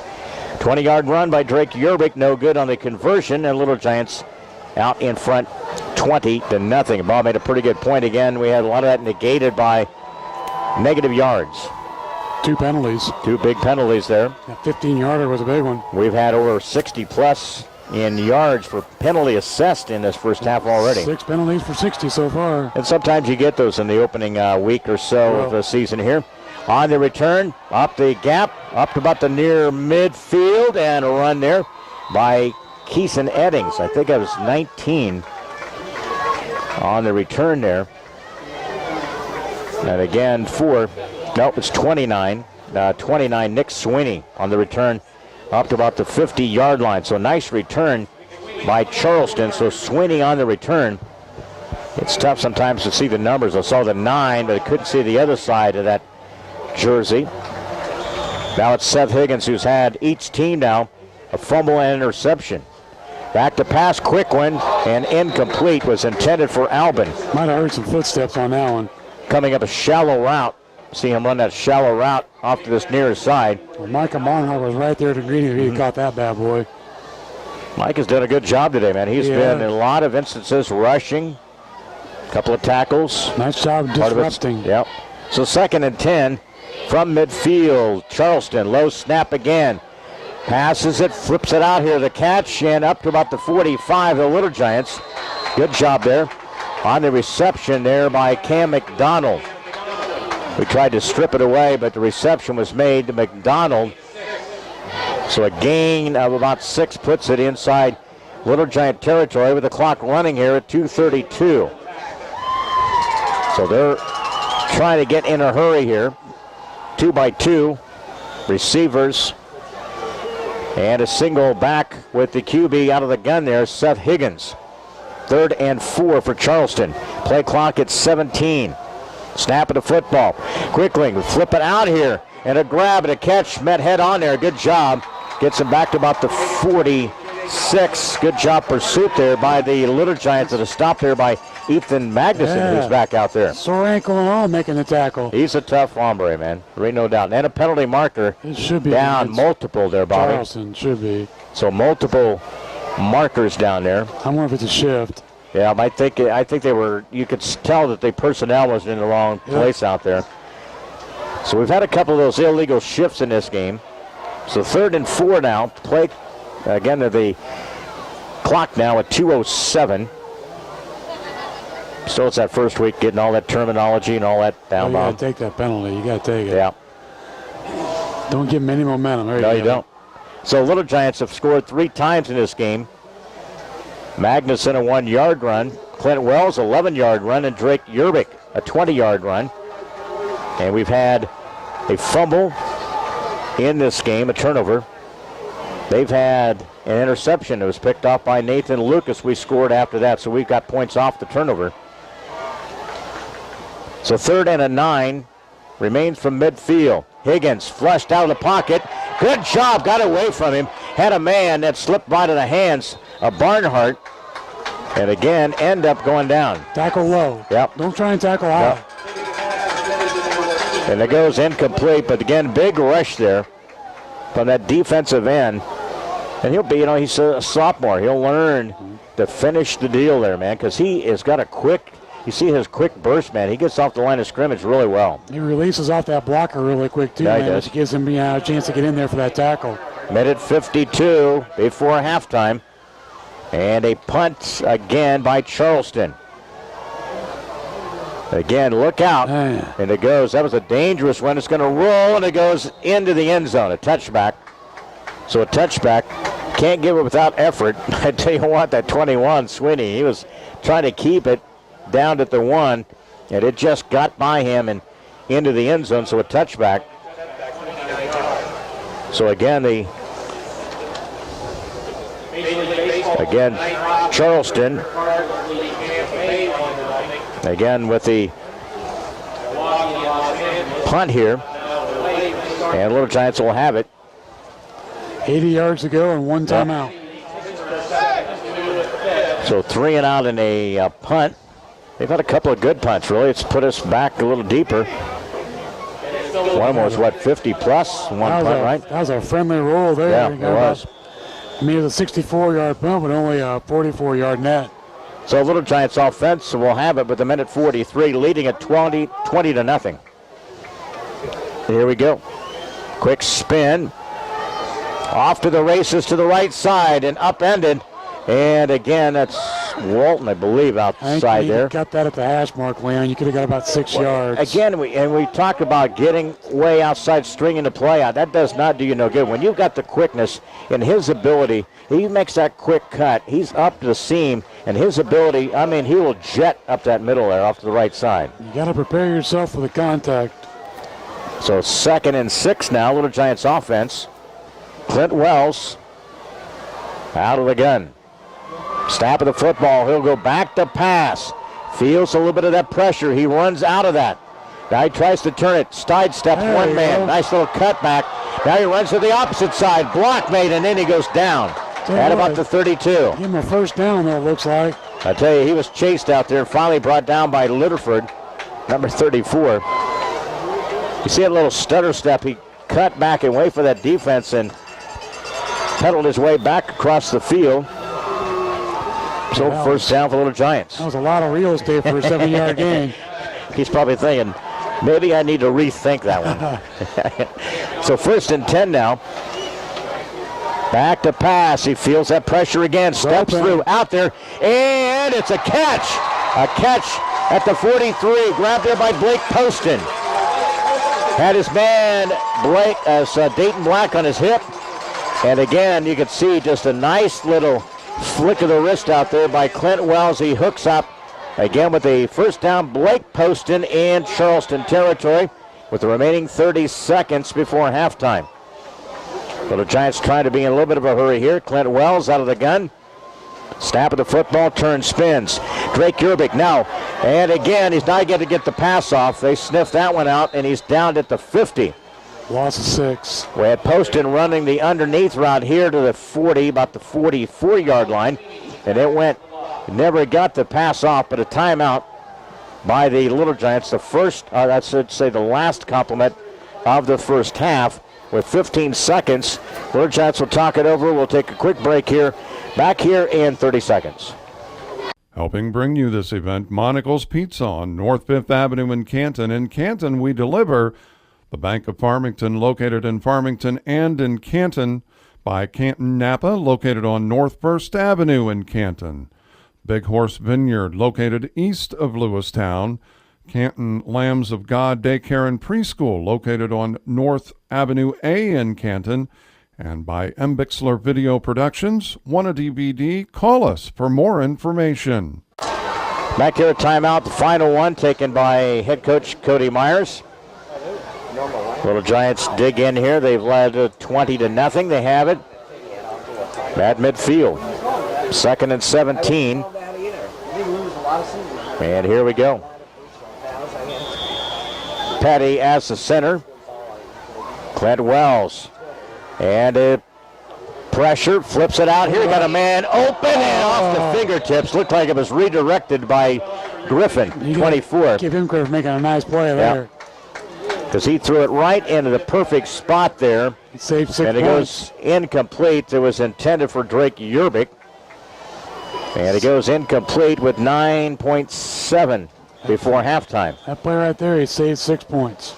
Opportunity, man. He almost threw it right in between those two defenders. And again, you could see, like Griffin had just a little bit to kind of redirect that. Final play of the half. Yeah, the Little Giants, and again, we'll go with Jake Smith. The wing is Drake Yerbick. Inside turn, spins. That's Clint Wells. And he's going to be brought down, and he'll end up going out of bounds. Or did he ever get out of bounds? Yeah, he did. Yep.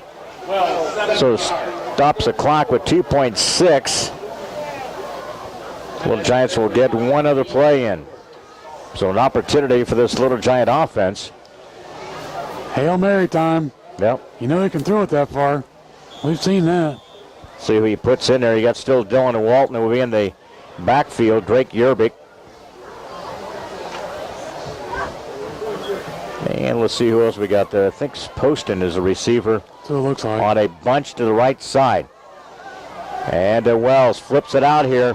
And they grab and a catch there by Jake Smith, but that's the way the half will come to an end. Little Giants denied on the drive at near midfield. And again, Little Giants halftime here. Stumbled a little bit. in stretches, but this lead of 20-0 is secured for the Little Giants. Our halftime is up next. It's brought to you by Just Teasin Hair and Nail Salon at 647-4711. To schedule an appointment with the hair and nail professionals at Just Teasin, 3 Little Giants Plaza, 348 North Main in Canton. We'll take a 2-minute break. We'll recap some of the scoring the first half. We have our Ipava State Bank senior interviews. All that for you coming up on our halftime show. That's up next. It's brought to you by Just Teasin Hair and Nail Salon. Bob Wagner, Leon Vic-Kustner with you. Oh, she was the 50-50 winner tonight as well. So congratulations to Vic on that. More coming up in our halftime show back here in 2 minutes. Helping bring you this event, Sedgwick Funeral Homes, Bartonville, Farmington, and Canton. Remax Traders Unlimited, Susie McMillan, your agent. By Spoon River Animal Clinic, located on the north edge of Canton. Stereo Village on South 4th Avenue in Canton. By Canton Wesley United Methodist Church, located on North Avenue A, and by M. Bixler Video Productions. Call us for more information about underwriting.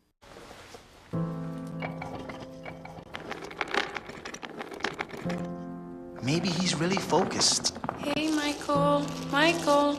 Maybe he likes spinning the wheels. Maybe he just loves trucks. Maybe he's just being a boy.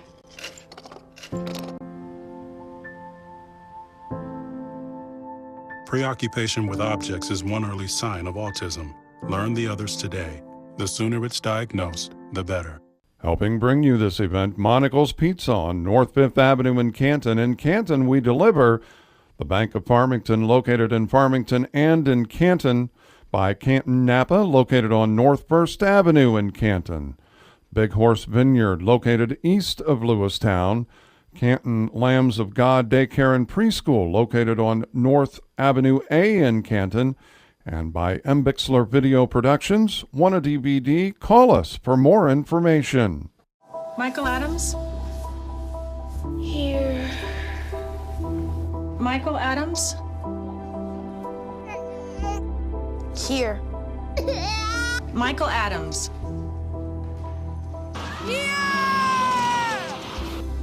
Michael Adams. Students who miss 18 days of school in any grade risk falling behind and not graduating.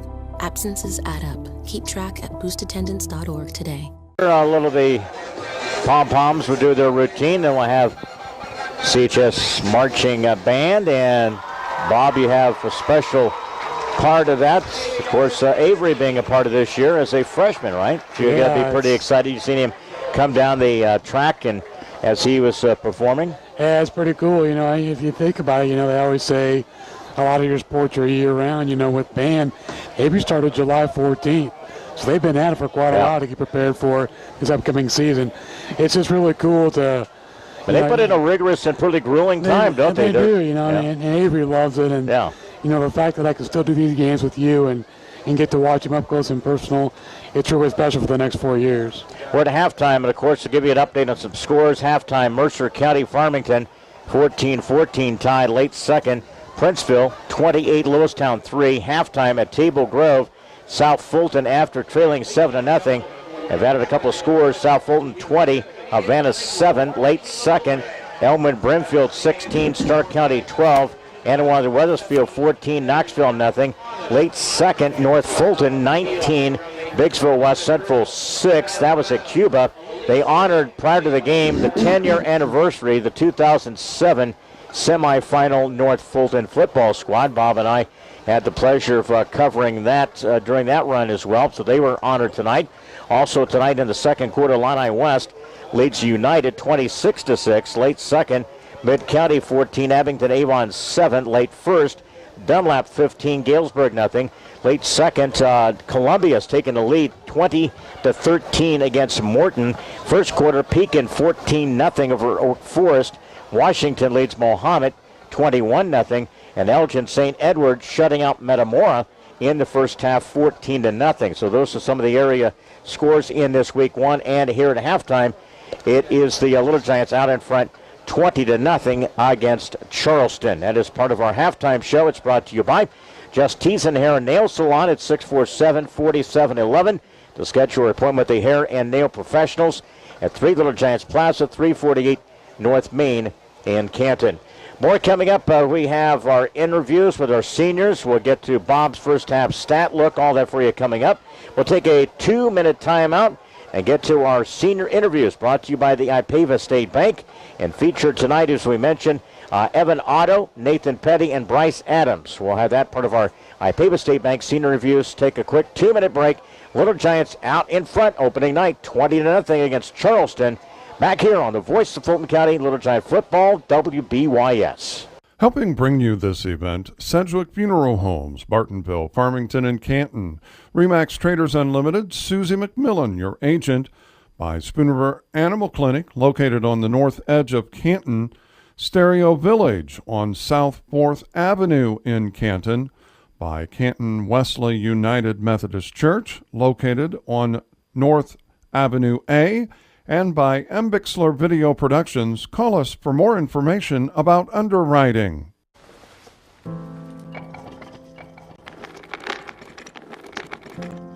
Maybe he's really focused. Hey, Michael. Michael. Maybe he likes spinning the wheels. Maybe he just loves trucks. Maybe he's just being a boy.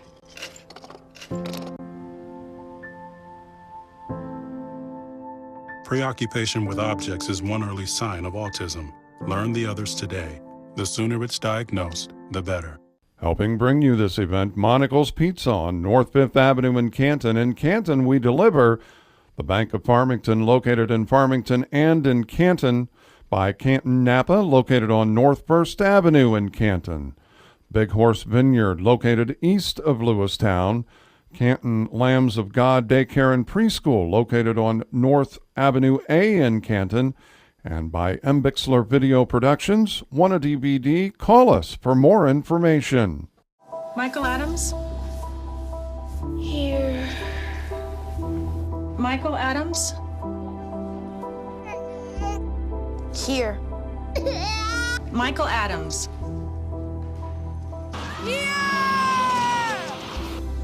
Michael Adams. Students who miss 18 days of school in any grade risk falling behind and not graduating.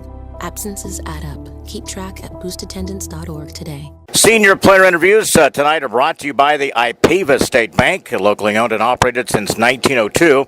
Ipava State Bank, an equal housing lender, member FDIC. A little breakdown of some of the seniors for this coming season. We have Evan Otto, also Nathan Petty, and Bryce Adams. And first of all, gentlemen, we appreciate it. Great job getting up to week 1 of football tonight. I know you're excited coming into this season. First of all, mention your parents' names.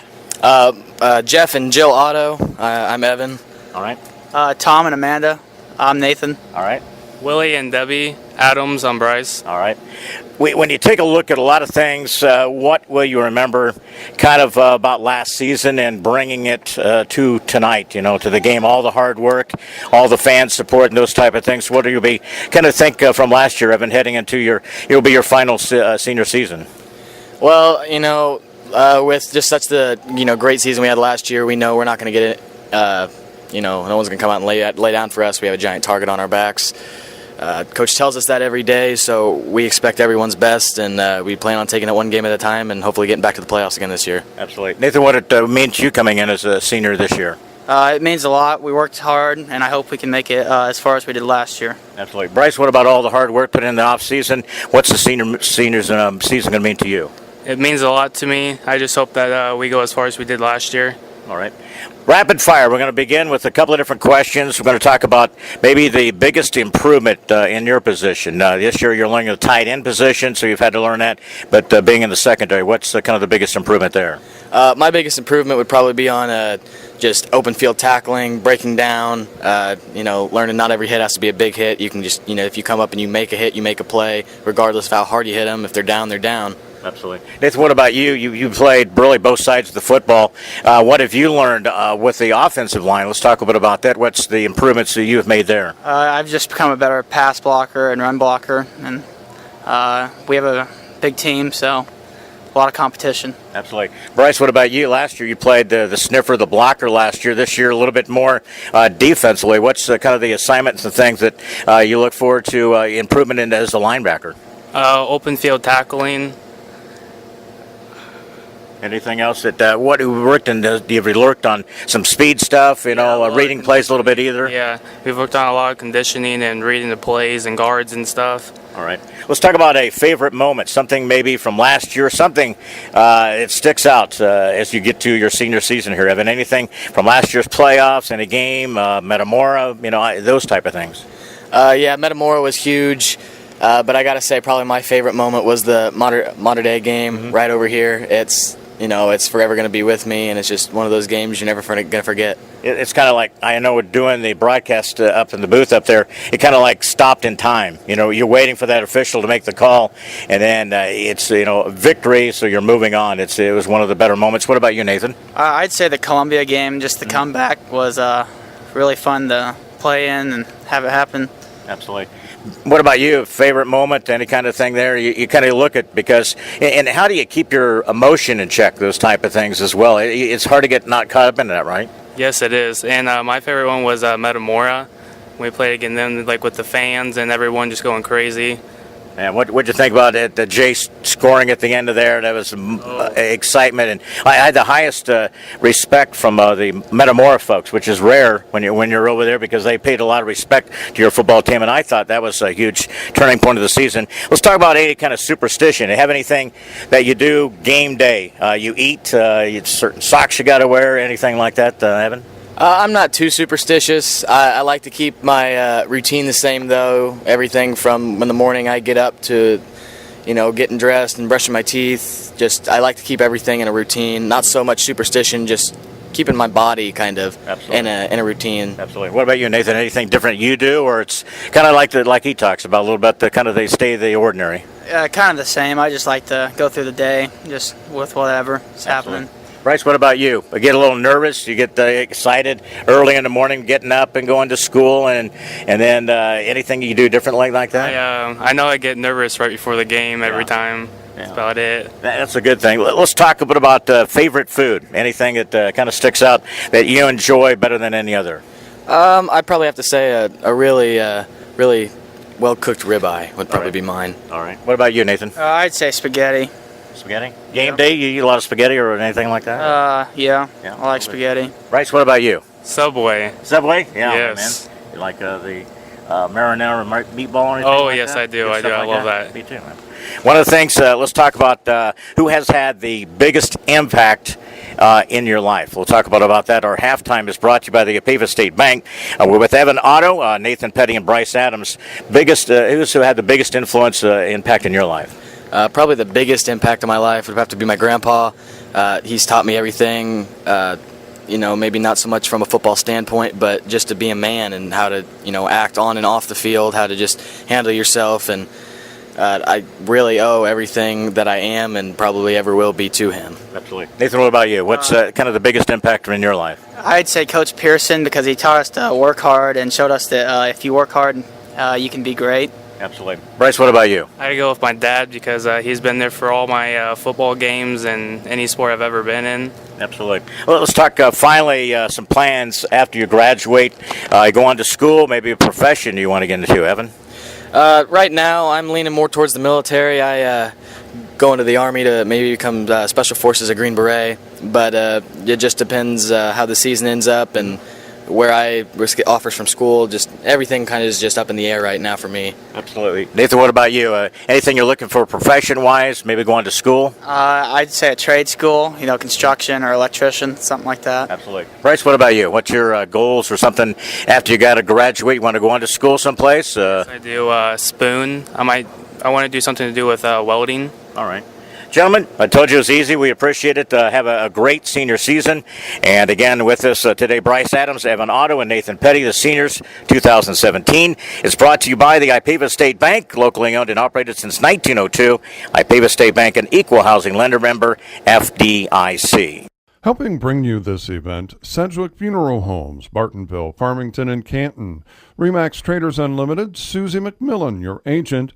by Spoon River Animal Clinic, located on the north edge of Canton, Stereo Village on South 4th Avenue in Canton, by Canton Wesley United Methodist Church, located on North Avenue A, and by M. Bixler Video Productions. Call us for more information about underwriting.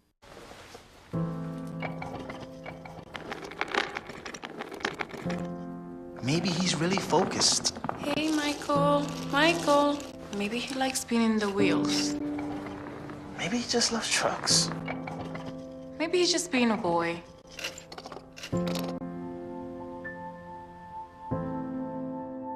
Preoccupation with objects is one early sign of autism. Learn the others today. The sooner it's diagnosed, the better. Helping bring you this event, Monocle's Pizza on North 5th Avenue in Canton. In Canton, we deliver. The Bank of Farmington, located in Farmington and in Canton, by Canton Napa, located on North 1st Avenue in Canton. Big Horse Vineyard, located east of Lewistown. Canton Lambs of God Daycare and Preschool, located on North Avenue A in Canton. And by M. Bixler Video Productions. Want a DVD? Call us for more information. Michael Adams? Here. Michael Adams?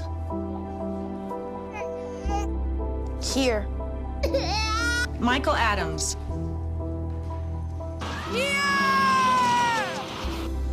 Michael Adams.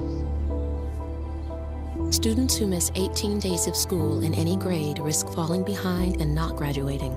Absences add up. Keep track at boostattendance.org today. The Little Giants at halftime has been completed. The Little Giants up here 20-0. A big shout out to Mark Churchill, Chad Fawcett, the Rhodes, and all the good folks here tuning in and listening here tonight. And we appreciate you being a part not only of our broadcasts, sponsorships, everybody involved. Fantastic job of the video scoreboard. We haven't had really a chance to kind of delve into a little bit about that, but we will go as time allows us during our broadcasts. But again, you have a nice little crew who's developing and working with that as well, so we do appreciate that. Folks who did all the school district, did all the painting of all the C out in the midfield, and the numbers over here, and grass has been manicured, and everything looks pretty sharp here tonight. Let's get to our game stats. Are brought to you by White Oaks in Canton. Make White Oaks your pregame stop every Friday for $1.75 cheeseburgers, 75-cent fries, 4 till 7 p.m. at White Oaks at 46 White Court in Canton. Our first half stats, here's BW. All right, Leon, the Charleston Trojans. Rushing, Seth Higgins, 3 carries, minus 11 yards. Cam McDonald, 3 carries for no yards. Reed Littleford had 2 carries for minus 1 yards. Rushing totals, 8 carries, minus 12 yards, and no touchdowns. Passing for the Trojans, Seth Higgins, 1 out of 9.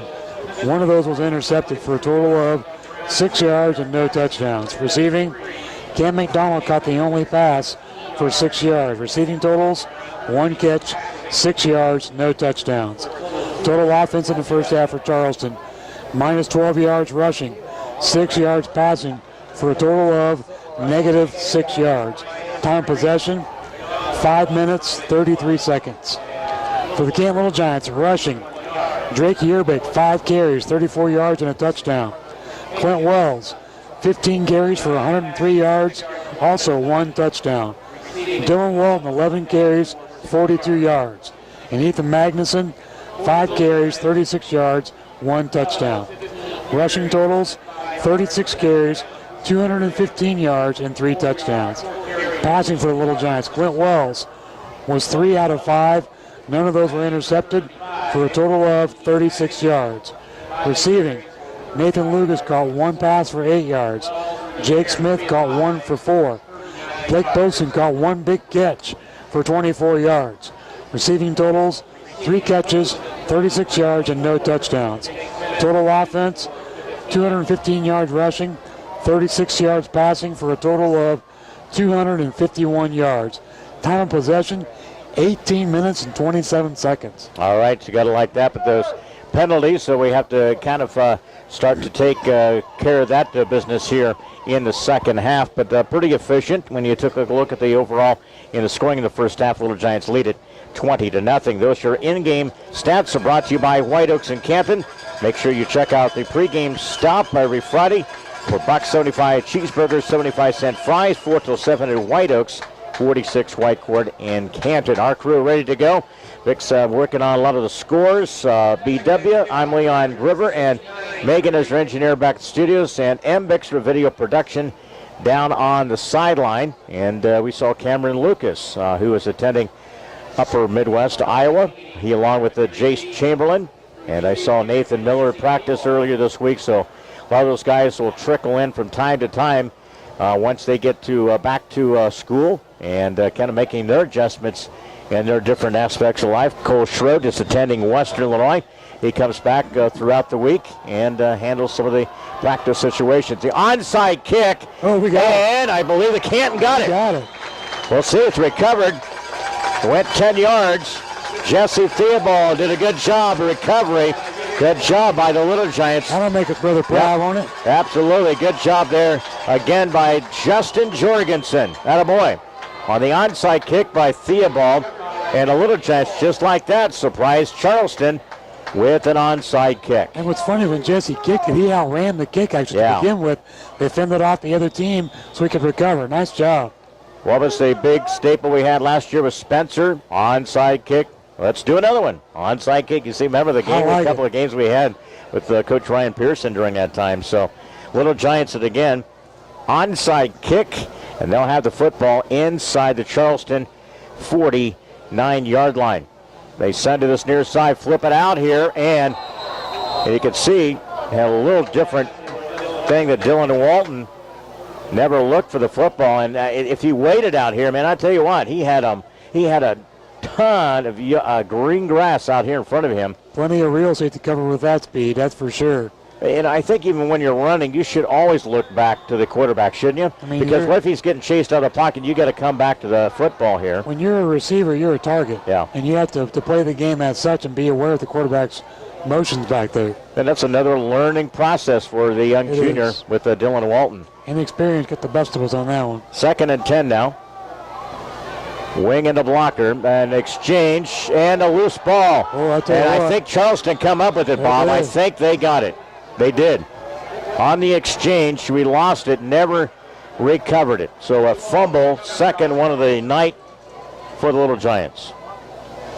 So a fumble recovered by Charleston. These are little things, that you can go through all kinds of practices and be kind of error-free. But again, you get in games. You got Louis Abera covering receiver to this near side. 1st and 10. Higgins fires it and completes. And again, threw it right behind the receiver, Albin, on that shallow route. He's thrown the ball 10 times, landing only one completion so far. Credit the defense. And this is what's dangerous about a team who throws the ball as much as they do. All they got to do is be successful 1 out of every 10 or so, and you can be burned by that. 20-0 to start this third period. Little Giants onside kick, and then we fumbled. Back to pass, they flip it out here, and a catch in stride, and that's going to be 6 points. Touchdown. And again, a big strike here, and they went, again, 45 yards and a touchdown. And again, outstretched arm and caught him in stride was Black. I'll tell you one thing, they got the inside position, and Higgins hooks up with Black.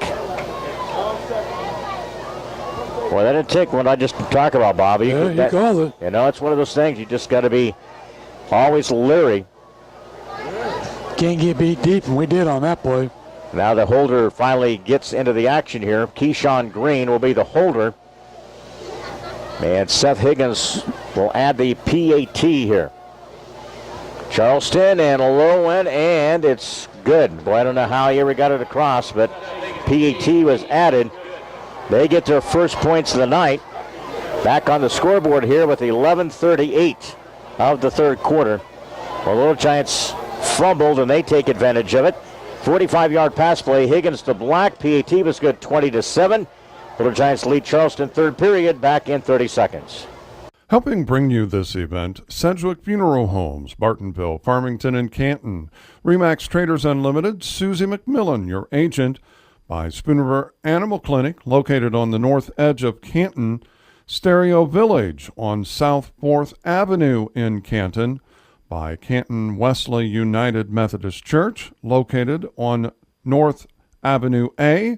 And by M. Bixler Video Productions. Call us for more information about underwriting. Action, it's Farmington has taken a lead. Third, 21-14. Farmington's lead Mercer County. That's on CD Country, 107.9 FM. Mount Zion, halftime, shutting out Limestone 34-0. In the third, Pekin 28, Oak Forest 0. Washington leads Mohammed in the third, 35-0. And Elgin St. Edward 28, Metamoris 7. Those are games in the third as we are here. From the 20, and an inside the handoff up the seam, trying to get outside to the 40. And that's, again, the Little Giants return. And again, Dylan Walton on the nice return there. We have seen, I won't tell you about the play I saw in practice. I hope we don't use it because it failed miserably a couple of different times. And well, I will tell you. It's one of the things, and you see that when they catch it and they on a return, and they run up to one of the guys, and he'll stop, and then he'll throw it back across the field. Oh, like the Music City Miracle. and I've seen it, and it's not done very well. Like but I think it was just Frank Wycheck, Kevin Dyson, Tennessee Titans play. Absolutely. High snap, and again, it's Wells trying to turn the corner. His strength gets him to about the 44-yard line. So might have lost one on that play. Nope. I think we're going to be back to that's about the line of scrimmage there. Yep, so no gain. Clint Wells, the Little Giants. Also in the lineup, Jacob Waskow, starter tonight, sophomore. Also out there, Justin Jorgensen, left guard, done a really good job tonight. Also recovered a fumble. And on the onside kick there, Nathan Petty, the center. Gage Miller, the right guard, and Garrett Petty, right tackle for the Little Giants. They'll shift, single back out of the gun. Jake Smith, Drake Yerbik, turn spin. That's Wells, drives it right up the center of that defense and into Charleston territory, down to the 40. Run that hash mark to the right side. Good job by the blockers out there. Jake Smith, Garrett Petty, Gage Miller on that right side. And a furthest down for the Little Giants. 17 yards. We just love that, developed a little timing in that spin move and opens up a big alley. Here's Gabe Gossett to bring in the play this time. Well, you have to be aware, that he can also hand off out of that spin move, so they have to be leery when he has the football in general. We'll see where Gabe is at. And he becomes one of the wings. Inside. And it hands off, and it's going nowhere. That was going to be what they did, was to hand it off to the blocking back, Jake Smith, and to know where that play was going. They really felt that one and stopped it. And the Little Giants, again, Evan Otto's out there as a tight end. It's one of those plays that just, sometimes it looks really good in practice, and then, I think sometimes when they sense that the blocking back, or at least the wing, and that's kind of a delay play. It's just kind of turn, they hand it to the guy behind the line, and he'll either turn and spin, or even they'll go option on a situation. So it's 2nd and 14, Little Giants now at the 9:30 mark of the third period here. Trying to get that convoy out there, cuts it up the seam. Nice move, Clint Wells. And he is decked down to about the 30-yard line. Nice run. Nice little cut back there by Clint Wells. And it will be a first down for Little Giants. Big play there. Well, it shouldn't be. It should be third down. And again for the, I guess now I see where they put it down. I thought he got an extra yard there. So he's short along one. So short on that possession here. See what the Little Giants will decide to do. But 9:03. And again, Jake Smith, who gets the play from the near sideline, he'll bring it in. And they're ready to go. Out of the snap of the football, single back. Snap of the football, that's a direct one to Walton, and he's brought down behind the line of scrimmage.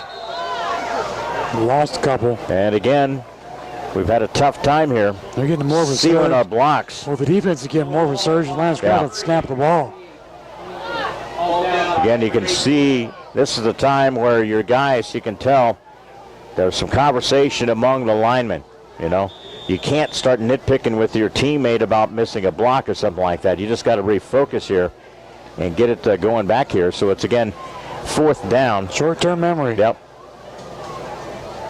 4th down and 4. And it comes from about the 32 in Charleston territory. Little pivot, floats it out here, and it goes deflection and a catch. Look at that. It's caught there by Drake Yerbig. There's a flag. And there's a penalty marker. It could be against. It could be against again the defense of Charleston. No, it's against D-Wall. Unsportsmanlike conduct. No. Again, some of these guys gonna. There's some John. There's some John going on. Yep. The official was right there. Can't do that stuff. And that ball was tipped and eventually caught by the Little Giants, but again, and the penalty marker all the way back here, up to 45. Dead ball. Yep. Yeah, I'm sure it's going to buy him some time on the sideline here. Sure, Dylan's going to get an earful. You know, you come to that point, and a couple of his teammates try to talk to him. You know, this is a game that can be physical, but it's got to be a controlled anger at times, and that's the vocal part of it that you just cannot. They don't tolerate that anymore. You know, they used to a few years ago, a little taunting, little yelling or cursing or anything like that, but now any slight cursing is a penalty now, and it possibly ejection too. That's a rule with the IHSA now. 8:03 left here in this third period. 20-7, Canton leads up the middle. That's Clint Wells, barrels his way to the 25, down about the 23-yard line. Trying to do it on the legs of Clint Wells, trying to get us back in a little momentum back here. And again, a big pass play by Charleston set up their lone score of this game. 20-7 in this third quarter. 14 yards for Clint. Drake Yerbig will bring the play in with 7:45 in the third period. So 1st and 10 now for Little Giants. Now you got to be able to gather yourself here. You just got to finish this drive here. And it comes from the 24-yard line. Snap of the football inside. Handoff. Nice little cutback by Drake Yerbig. Finds that seam. Continues to run inside the 10. Way to cradle that ball. Drake Yerbig on the carry off to this left side. 15 yards, Leon. You see that he didn't try to go outside in that case. A lot of guys would. He's still trying to following another blocker out there. Bob, and that was key because it got him an extra couple of yards. Well, you attack the first opening, and it makes it harder for the defense to close in on you to get minimal yardage. Back here at 7:15, clock runs. 1st and goal from the 9. Little Giants trying to knock on the door again. Scored 3 times in the first half. 9th play of the drive. Again, single back. Snap of the football comes. And again, pitches it to Yerbig. Cuts it up. Gets it to the 5, down to the 4, down to the goal line. Down to the goal line for the Little Giants. No sign yet. And Drake Yerbig down to near the 1-yard line. Good job there. That was a little pitch, inside pitch. Little Giants will have Caleb Miller. Comes to the sideline here. 6:33, 2nd and goal at the 1. We needed 9. I think Drake got 8.95. Yep. So we got Evan Otto as a tight end. Who else we got out there? Miller. And let's see, I can't see on the opposite side there. I know there's a couple of other personnel. A little movement there. And driving right up the middle. Yeah, 1-yard run by Clint Wells. So the QB, the keeper, by Wells. And that's the type of thing, you just know they're very dependable. When you get down inside short yardage, a 1-yard run by Clint Wells. Just took it right past the center, right behind him, and into the end zone. Little Giants now lead it 26-7. So they answer after the turnover, after the big pass play here. Big drive by the Little Giants. Now the Polecat 2-point conversion. Flip the pass here, and it goes, that's an incomplete, and it goes no conversion. That's the snap of the football again by the Little Giants, Blake Poston. And he has to snap it from an angle all the way back to the left side, and it goes no good on the conversion. Back here with the Little Giants score 26-7. Wells on a 1-yard run. No good on the conversion with third quarter football. Little Giants out in front 26-7. We're kicking off in 30 seconds. Helping bring you this event, Monocle's Pizza on North 5th Avenue in Canton. In Canton, we deliver. The Bank of Farmington, located in Farmington and in Canton. By Canton Napa, located on North 1st Avenue in Canton. Big Horse Vineyard, located east of Lewistown. Canton Lambs of God Daycare and Preschool, located on North Avenue A in Canton. And by M. Bixler Video Productions. Want a DVD? Call us for more information. Little Giants, after again Charleston scored. It's brought to you by Country Financial, Ray Rickenow, Walter Brown, West Locust in Canton, 647-6180. 1-yard run, no good at the conversion. Bobby, what's the other particulars? Well, it was a 10-play drive covering 56 yards. It took 5 minutes and 26 seconds. Those are the kind of drives you really need to sustain, don't you? With the 10 plays, we had 9 plays to open up the game. 6:12 left here. Little Giants answer. That's a good sign in the second half, 26-7. Little Giants and Theobald will kick it off. And he kicks it to this near side, retrieved off the turf. At the 26, good, nice job there by Jake Smith. He comes barreling right down the middle and knocked him back inside the 30. Nice job there, negating any kind of big positive return for the Little Giants. Again, special teams. Big positive is called contact. Yep. Whoa. And I think it takes a game or two to get your assignments, your everything kind of in, kind of locked in here. Well, Little Giants defensively against Seth Higgins. They'll go with 4 wide, 2 to this near side of the field. Out of the gun will be Higgins. Single back. Low snap. Could be trouble. Higgins steps through, and he's going to be, again, finally down on the turf, down about the 25. A sea of purple. Again, Bob, they've had an issue with some low snaps, and it just really throws everything off. Well, and, that's one of the downfalls of the shotgun offense, what they run. They run, again, this is an experienced, pretty much everybody in their O-line are juniors. Everybody's back from a year ago. And Seth Higgins took over after week 3. There's the snap of the football, flips it, and the ball was deflected at the line of scrimmage, but a catch. You might have another personal foul. We'll see here. Roughing the passer, I knew it. So roughing the passer here against the Little Giants, so it gives them an opportunity to extend this field position. Yeah, that's a 6-yard gain. They're going to tack on 15 more. And it was a good thing because we saw somebody on the line got their hand up. The ball was deflected, but then it was a catch, and they'll tack on the yardage from that particular point. And the Little Giants, again. That's 8 penalties and 90 yards. We're at 5:21 of this third period. Beautiful night here, Ron Fahnestock Field. Just really almost a capacity here. Really take about everybody in the bleachers right below us. They did a pretty good job repainting those. If you look right below us, it's all the banners of all the different, again, where we felt and where we played in some of the playoffs. So really done an excellent job. So 1st and 10. Low snap again to Higgins. And he sidesteps one tackler, throws it up, and overthrew him. He had back here, looked like Garrett Petty got to the quarterback, really forced him to get rid of it. Justin Jorgensen back, back there as well, was Nathan Petty. And to let you know how they're going offensively as far as the Charleston Trojans go, with that penalty on that pathway to give them a first down, that's their first down of the game. Wow. They've had one big play. This is a 45-yard hookup. Higgins to Black. 26-7. Flips the pass out in space, and it's incomplete. Yeah.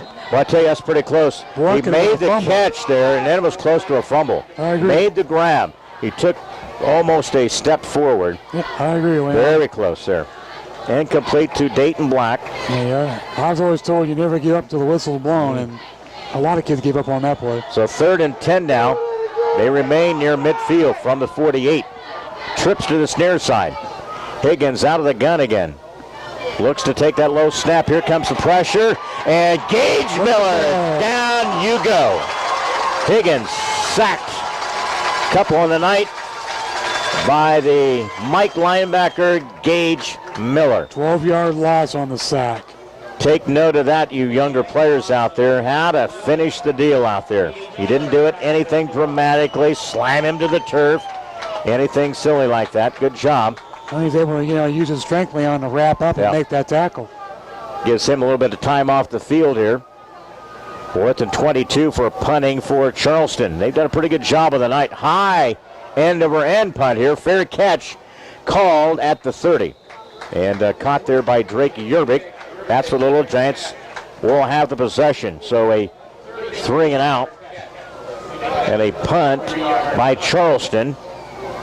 Let's see if the Little Giants can tack on what is a 26-7 lead here in this third period.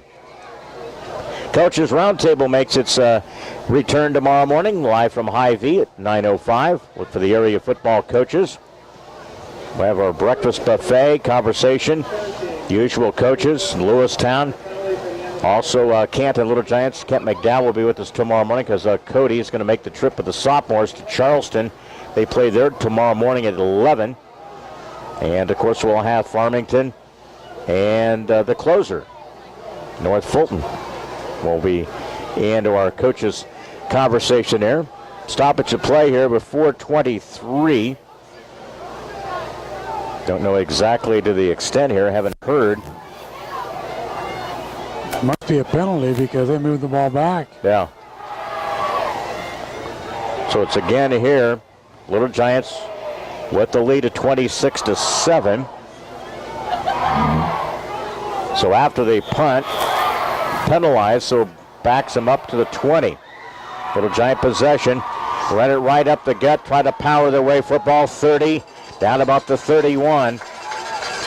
Little Giants on the carry there by Clint Wells. Let's get some of the totals here. How's Clint doing on the ground in this game here, Bobby? Well, that carry right there, Leon, is 21 carries for 157 yards and 2 touchdowns. And our in-game stats are brought to you by White Oaks in Canton. Check out their pregame stop for every Friday. $1.75 cheeseburgers, 75-cent fries. 4 till 7 at White Oaks, White Court in Canton. We are leading the first down battle 18-1. 4-minute mark here in the third. Little Giants up 26-7 possession. Down from the 30. And again, a direct snap. It goes to Wells again, up to about the 35. One thing about it, and it looks like maybe that Ethan Magnuson's going to be pretty much limited really to no running. You know, he's played a little bit of defense on special teams. Now we got a Little Giant player down, probably cramping issue here. So we do have an official timeout. We'll step aside. 3:39 left in this third quarter. Non-conference football, week 1. Bob Wagner, Leon Groover right here. The voice of Little Giants, WBYS, back here in 1 minute. Helping bring you this event, Sedgwick Funeral Homes, Bartonville, Farmington, and Canton. Remax Traders Unlimited, Susie McMillan, your agent. By Spoon River Animal Clinic, located on the north edge of Canton. Stereo Village on South 4th Avenue in Canton. By Canton Wesley United Methodist Church, located on North Avenue A, and by M. Bixler Video Productions. Call us for more information about underwriting. Helping bring you this event, Monocle's Pizza on North 5th Avenue in Canton. In Canton, we deliver.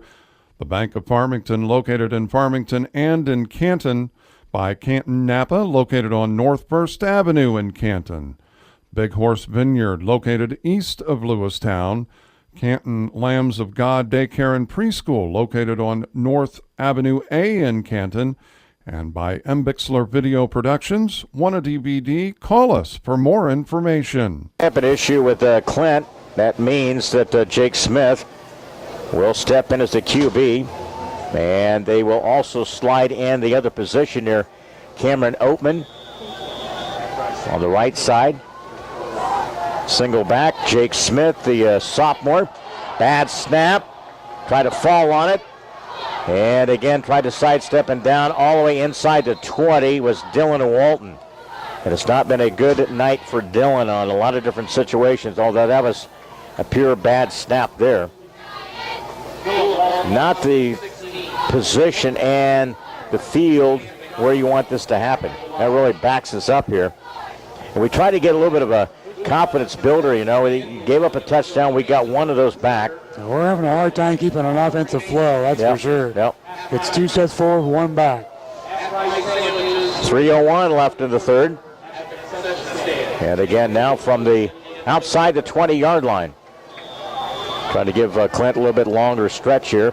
Third and a country mile. And inside, that's going to be a handoff, and it goes to Nathan Lucas. That's the opposite sideline near the 30-yard line. Penalty marker down again. I'm going to give you a hint, Leon. Look.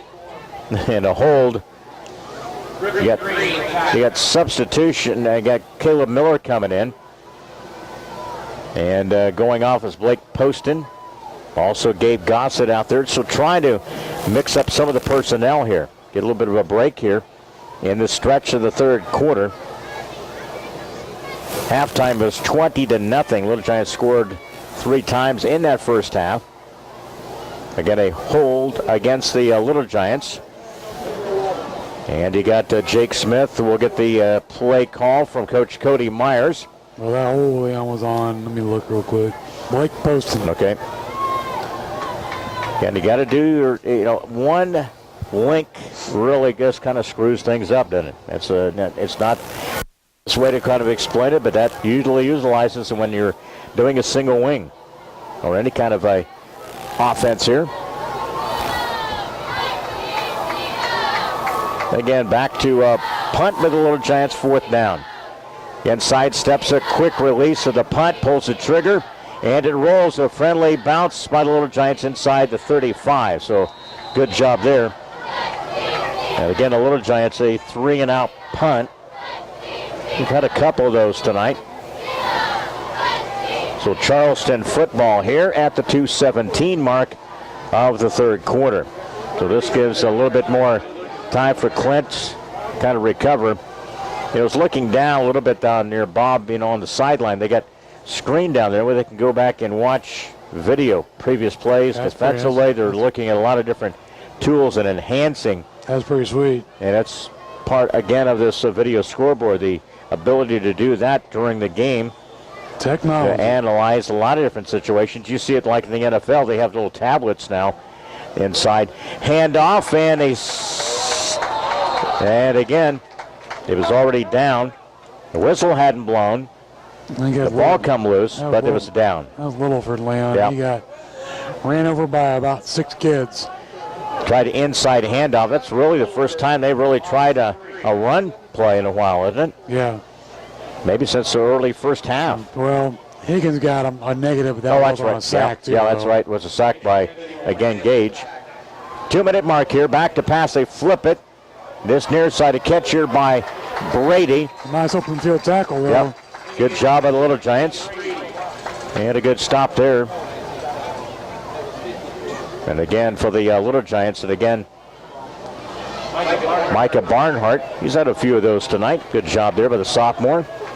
Minute 35, clock runs here. 3rd and 8 for Charleston offense from their territory of the 36-yard line. Snap of the football. Back to pass. Pass protection. Floats it out here. I tell you what, that should be against Charleston. It's going to be. It's going to be Griffin Green. Took and grabbed the defensive player and pushed him aside. Because that was either going to be picked off or something. It was not going to be good for Charleston. And again, pass interference against Charleston. So their penalty yardage is starting to add up as well. That it is. And I think you have it. I think in past years we've experienced that, haven't we? I mean, for both sides, trying to still kind of navigate through the early little bumps and bruises and those type of things. You can have all sorts of practices and still going through that reality check here. Also defensively, Tyler Snyder is senior. So they declined out on the turf. They declined the penalty and land leaves it at 4th and 8. So it's going to be punt opportunity again.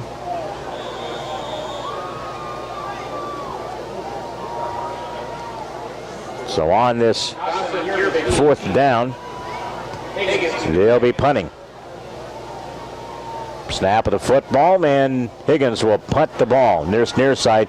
Ball will bounce, and Gossett will let it go. He goes inside the 30, down to about the 25 inside that.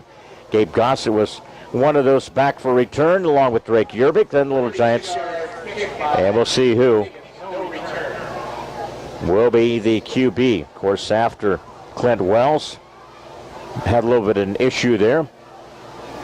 Looks like Jake Smith will be the guy. Trying to finish out, maybe trying to get him through this 3rd quarter here. Also coming in, Nathan Lucas. Here comes Clint. And you get Dylan Walton.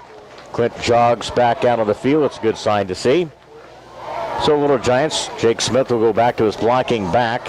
That was last year's sniffer position we saw with Bryce Adams, where you're directly behind the guard. And it's been a big spot for Jake, kind of really put Bryce into that second team. With 1:10 left in this 3rd period.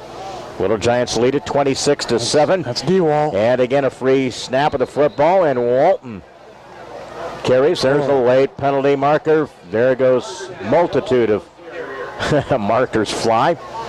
Boy, a lot of whistles after play, too. Yeah, there is tonight, isn't there? Yeah. Excessive this, excessive that after the play. Now the officials will get together here with the remaining 59 ticks of the clock here in this 3rd period. We'll have all of our post-game stuff for you will be coming up. It's brought to you by Monticle's Pizza, home of the family pleaser. Dine in, carry out, or delivery, 647-1127. That's our Little Giant post-game show. Jim Carter and the group there have been with us for quite a few years. And again, part of our broadcast sponsorship. Yeah, so that's against them. So tack that onto our 5-year gain. So the big gain there, again by Walton, and then the penalty against Charleston. Yep. Ends up being a 20-yard play. Yep. So ends up giving us a 1st down. And we'll see where we ended up being, about the 40-yard line, 45 now. For the Little Giants, Clint Wells back out there, Dylan Walton. We have Ethan Magnuson, who really looked like an ankle injury, has not been back out on offense, but he has played a little bit defensively from time to time. He's limping pretty good on the sideline. Yep. I don't know if he'll take that chance or not. The direct snap here, this goes to Walton. The inside handoff to Drake Yerbick. He cradles it. He's got one man to beat, and he brings him down at about the 31, and he tumbled pretty hard on the shoulder pad. That was a pretty good run there by Drake Yerbick. 24 yards. He's starting to line up some yardage as well. Last year, 665 in rushing. I just like he sees that first opening, Leon. There's no hesitation. No. He cuts and goes.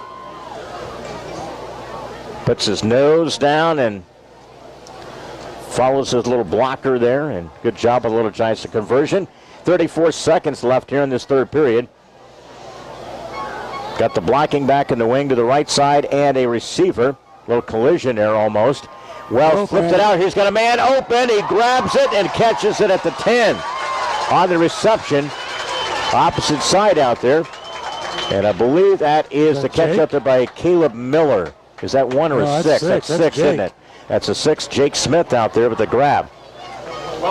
When you get to that little shadow over there, it's hard to tell if it's a 1 or a 6, but a grab there by Jake Smith. Nice job of the sophomore. And again, they grab here about the 11-yard line. So 10 seconds left here. Don't know if we're going to get a playoff. And the time will come to an end, but the Little Giants are going to have it. First and goal at the 10. When we return, they get the 4th period going. Little Giants with a 26-7 lead. Back here with the Week 1 football on WBYS. Back in a minute. Helping bring you this event, Sedgwick Funeral Homes, Bartonville, Farmington, and Canton. Remax Traders Unlimited, Susie McMillan, your agent. By Spoon River Animal Clinic, located on the north edge of Canton. Stereo Village on South 4th Avenue in Canton. By Canton Wesley United Methodist Church, located on North Avenue A. And by M. Bixler Video Productions. Call us for more information about underwriting. Helping bring you this event, Monocle's Pizza on North 5th Avenue in Canton. In Canton, we deliver. The Bank of Farmington, located in Farmington and in Canton. By Canton Napa, located on North 1st Avenue in Canton. Big Horse Vineyard, located east of Lewistown. Canton Lambs of God Daycare and Preschool, located on North Avenue A in Canton. And by M. Bixler Video Productions. Want a DVD? Call us for more information. Tack on, what is a 26-7 lead.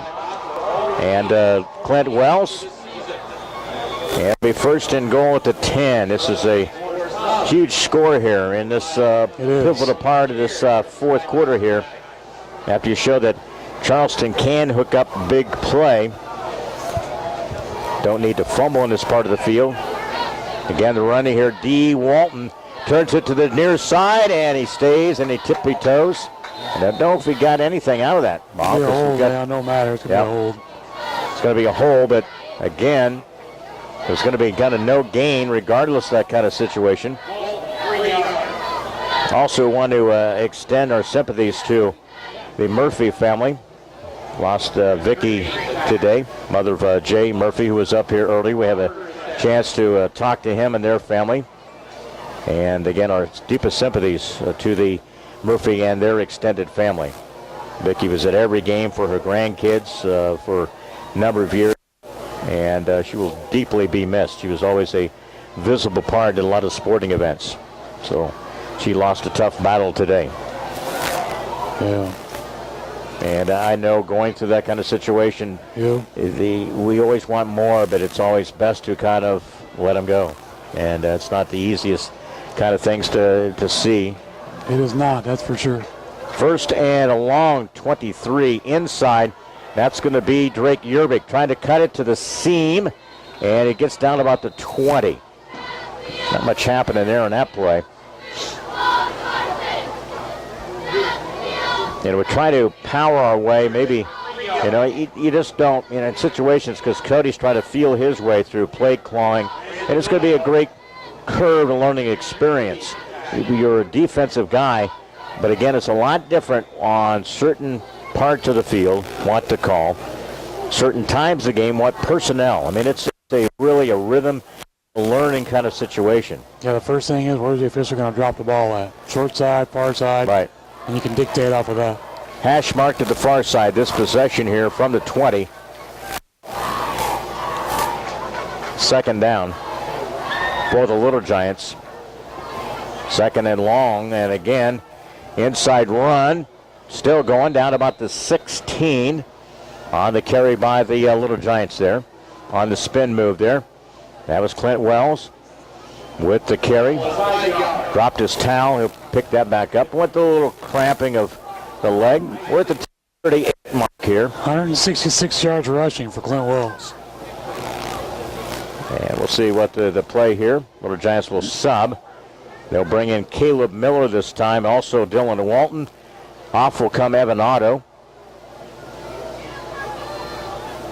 I see practice and everything, but usually at practice we don't utilize numbers. So now it's really the first time you're seeing them with their new numbers.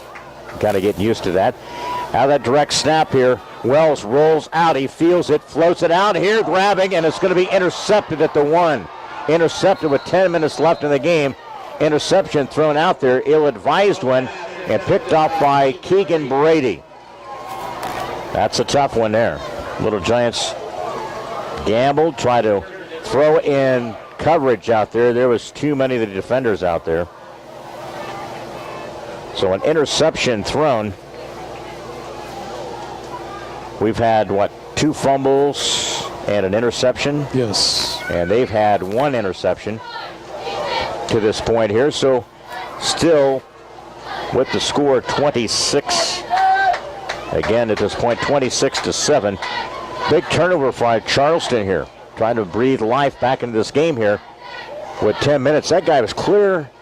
That guy just finally got a personnel guy cleared off the other side. He was just finally got at about the 15.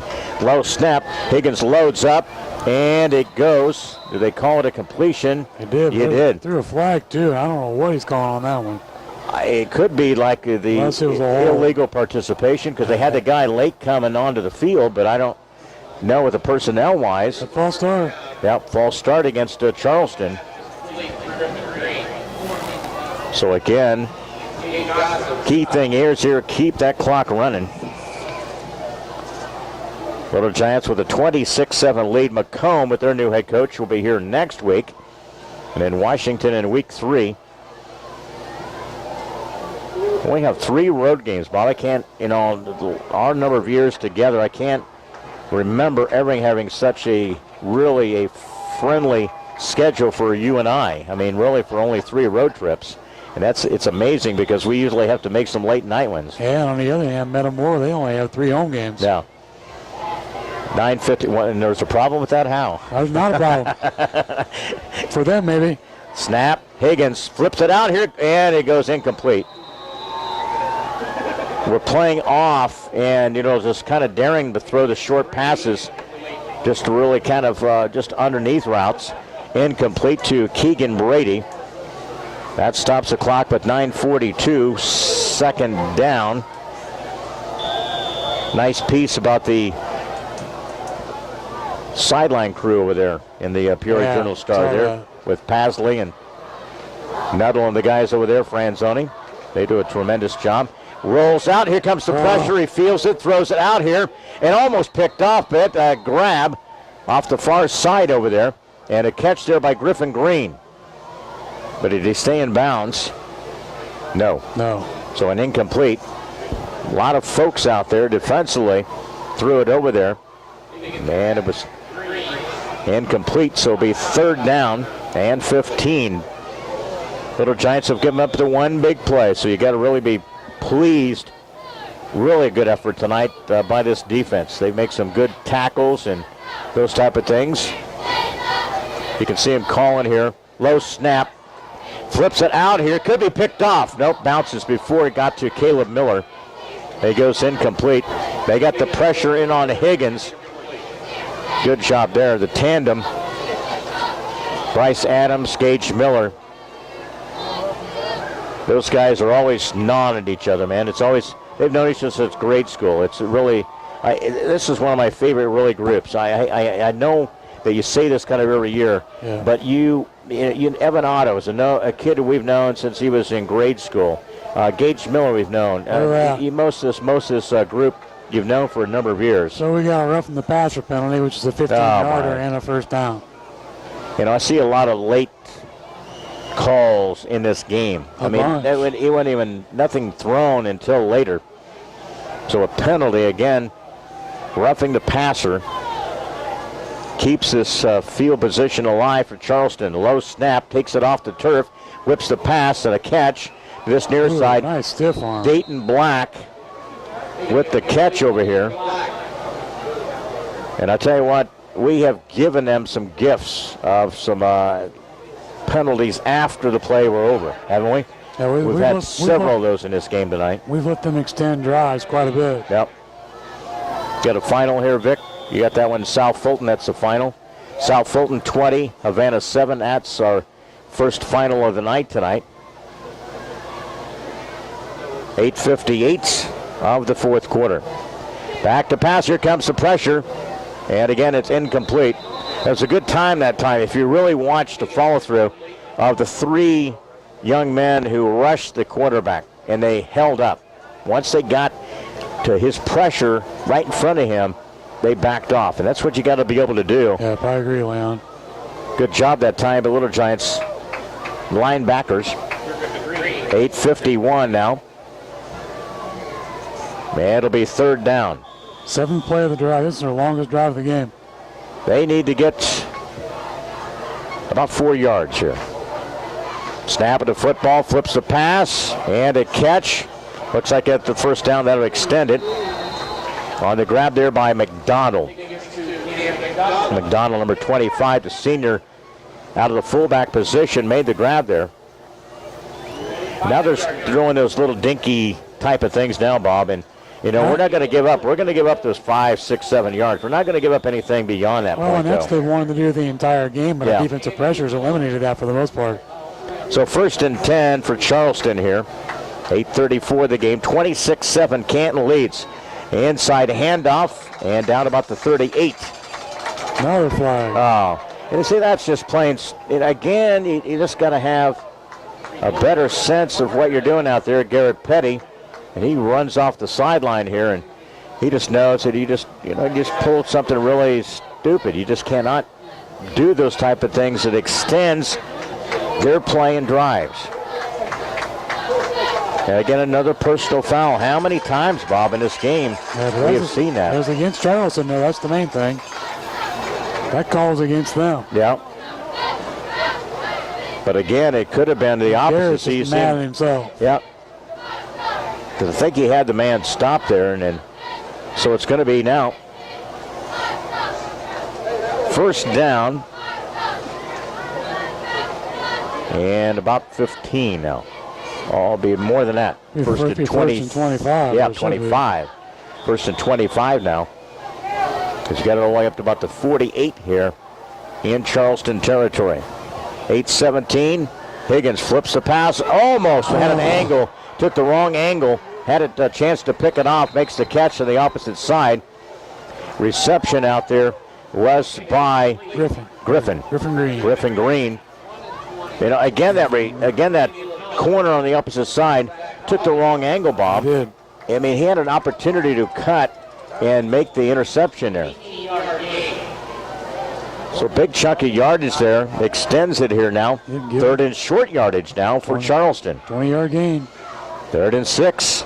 Snap of the football. Flips it out here. Catch there. Good play there. Good open field tackle.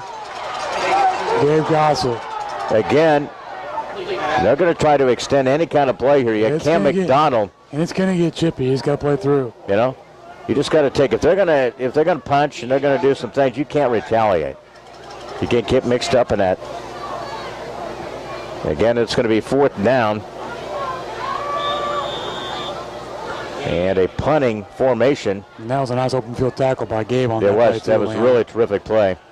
I mean, he could have busted that thing loose and he'd have got a first down. Now they got to get young man who's going to snap the football comes in. Twice. Isaac Williamson. Yeah, he's been late. Yeah. 6:53 clock runs here. Higgins. And he's going to keep it. He'll run to the opposite side of the field. He'll get the first down. He's still running. Nobody wants to get to stop him there. And then we try to put a lick on him inside the 30. Finally with a stop there. Again, they fake the punt. They run it to the opposite side. You kind of knew that was the sense that was going to be coming. Give him 32. And the thing about it is, Bob, you know as a special team, that's coming. I mean, that's pretty much basic football of understanding. I mean, you know they're not going to punt the football in that kind of situation here. So a timeout taken by Little Giants. Yeah, that's a good time. That's a good timeout. 6:39, and again they'll have it 1st and 10 from the Little Giants, 27-yard line. When we return, Little Giants up 26-7 in the 4th. Back here in 1 minute. Helping bring you this event, Sedgwick Funeral Homes, Bartonville, Farmington, and Canton. Remax Traders Unlimited, Susie McMillan, your agent. By Spoon River Animal Clinic, located on the north edge of Canton. Stereo Village on South 4th Avenue in Canton. By Canton Wesley United Methodist Church, located on North Avenue A. And by M. Bixler Video Productions. Call us for more information about underwriting. Helping bring you this event, Monical's Pizza on North 5th Avenue in Canton. In Canton, we deliver. The Bank of Farmington, located in Farmington and in Canton. By Canton Napa, located on North 1st Avenue in Canton. Big Horse Vineyard, located east of Lewistown. Canton Lambs of God Daycare and Preschool, located on North Avenue A in Canton. And by M. Bixler Video Productions. Want a DVD? Call us for more information. 4th quarter resumes. 1st and 10. Charleston in Canton territory. Snap of the football. Inside Reed and tripped up there. On the run there by McDonald. Tripped up there by the Little Giants. Good job by the interior there, making the stop there. Loss of 1. So it's again for Charleston now. It'll be 2nd down and 10. 26-7, the Little Giants with the lead here. We've had numerous late penalties. Higgins fires it incomplete. Intended off the right side. And again, incomplete at about the 20-yard line. Seth Higgins, what's his stats so far, Bobby? Passing tonight. He's got to had a ton of passing attempts here in this game here. 8 out of 24 with 1 interception for a total of 96 yards. He has thrown the ball a lot. Higgins is a senior who came in after week 3 last year after an injury. Low snap. Fires the pass out here. Oh, and diving incomplete. Boy, he almost made the catch there near the goal line. Great attempt out there by Charleston receiver. And the Little Giants were right there with him. He had to throw it out there in front of him not to be intercepted. But again, it was incomplete to Griffin Green. 6:04 left in our game. Post game will be coming up. Monocle's Pizza. We'll have a chat with the head coach, Cody Myers, brought to you by Big Rack Steakhouse. And again, and he made the catch. Unbelievable grab there.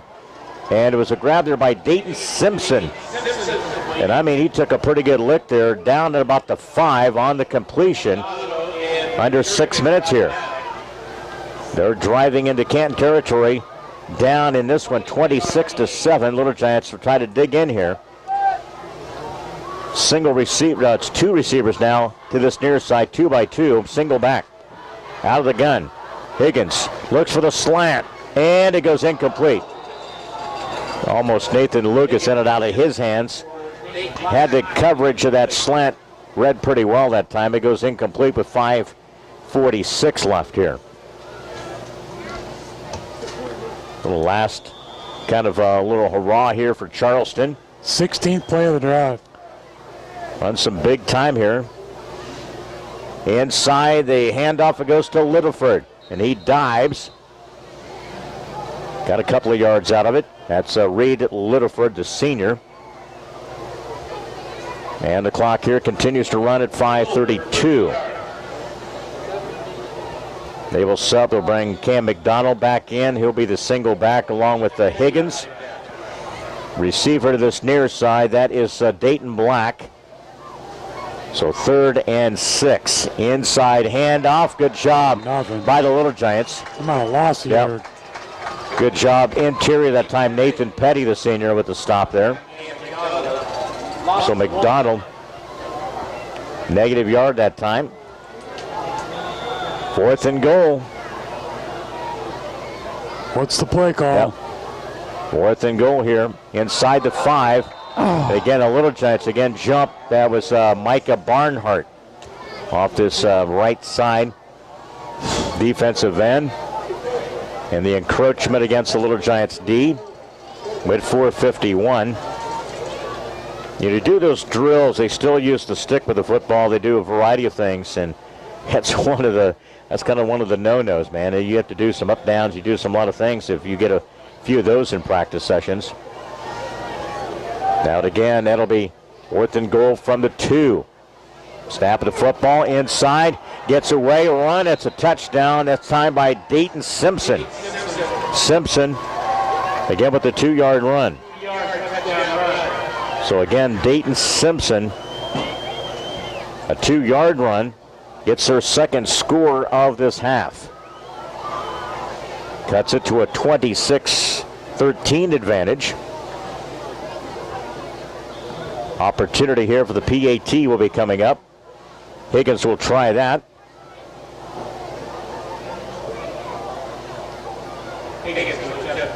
And the PAT coming up here with 4:39 left here. Now they fake it. And again, it's going to go down. And it's going to go incomplete there. No conversion. So no conversion. And the Little Giants, again, do a good job of making that stop. Got to Higgins and denied the 2-point conversion. Here with a kickoff coming up, Little Giants 26 and Charleston 13, 4th quarter. When we kick it off back here with 4:39 left Back in 30 seconds.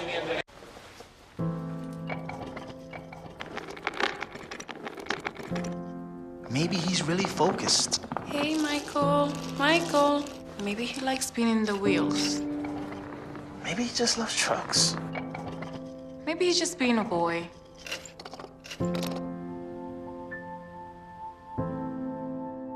Preoccupation with objects is one early sign of autism. Learn the others today. The sooner it's diagnosed, the better. Dayton Simpson, 2-yard run, but the key thing there, I mean, it's a huge advantage for us because they chewed up a bunch of time. And how much time did they utilize in that drive there, Bobby? Yeah, that was an 18-play drive going 85 yards in 5 minutes, 22 seconds. And again, that was after the interception. And again, Little Giants here will have the football. They'll kick it off from the 40.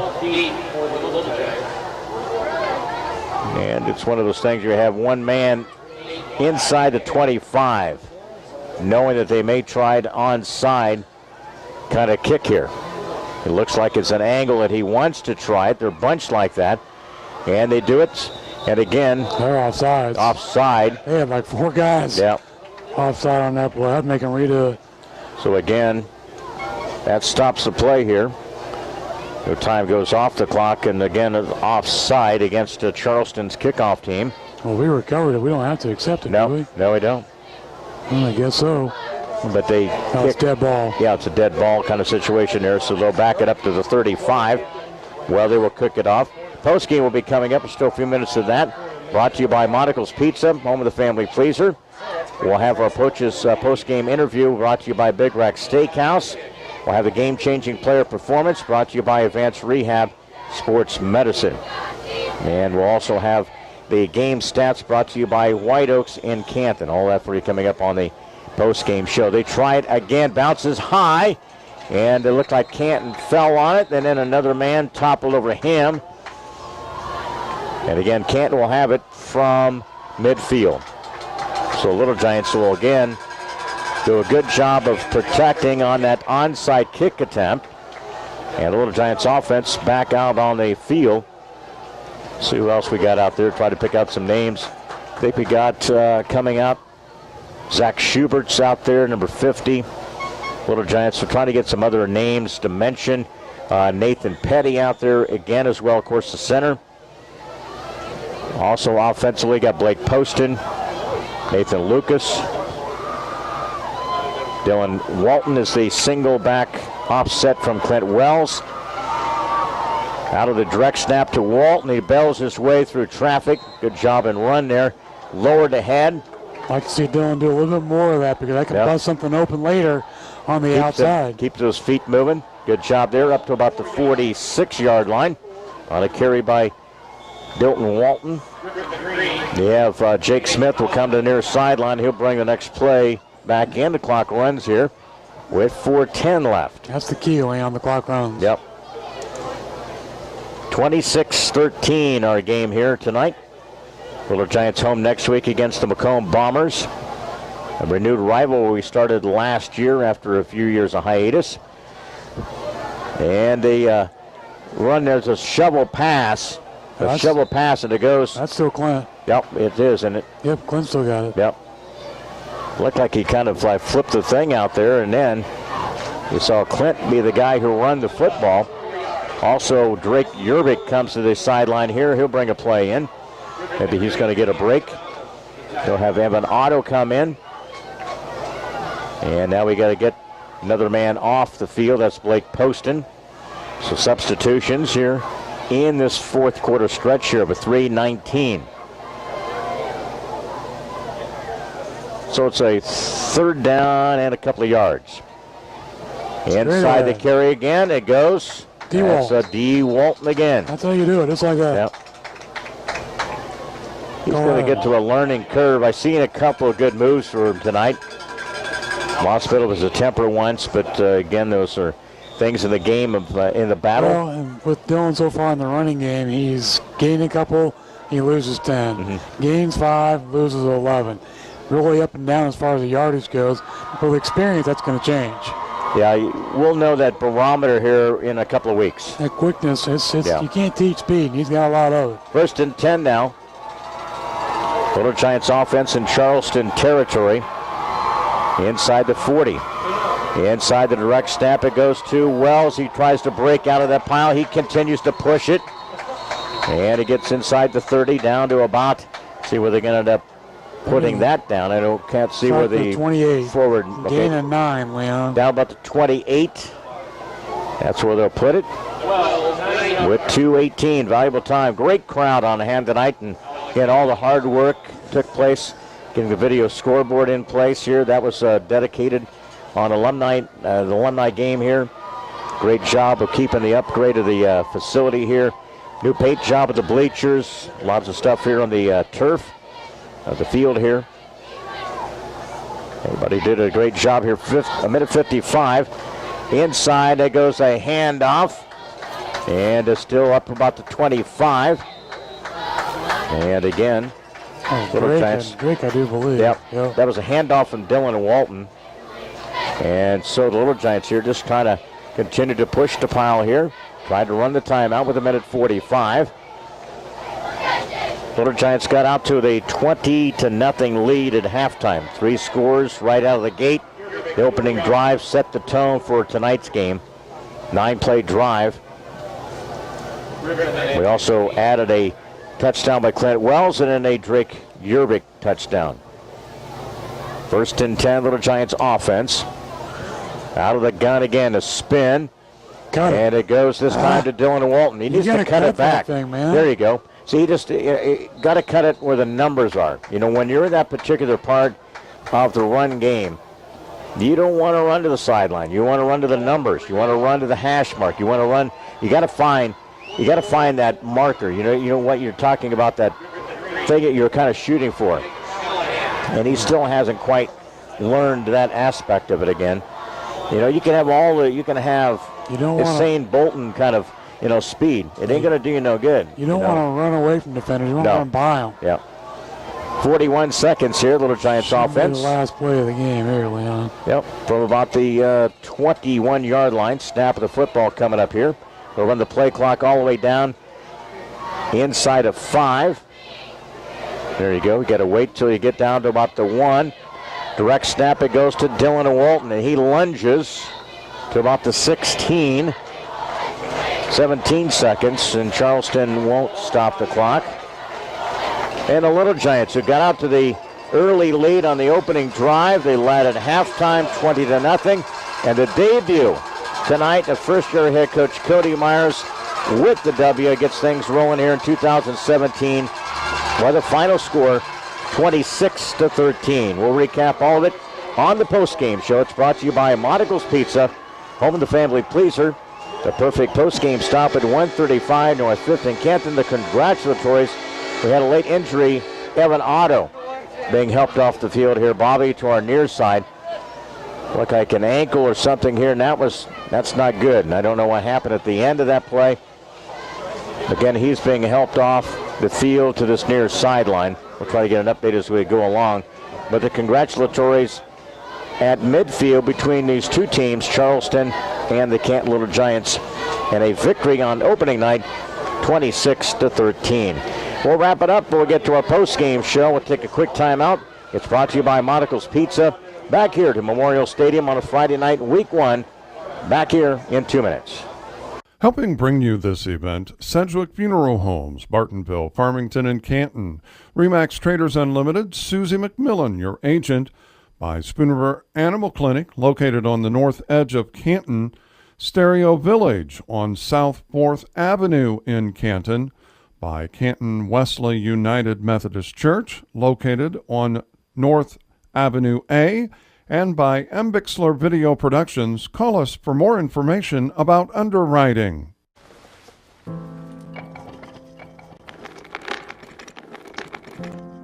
Maybe he's really focused. Hey, Michael. Maybe he likes spinning the wheels. Maybe he just loves trucks. Maybe he's just being a boy.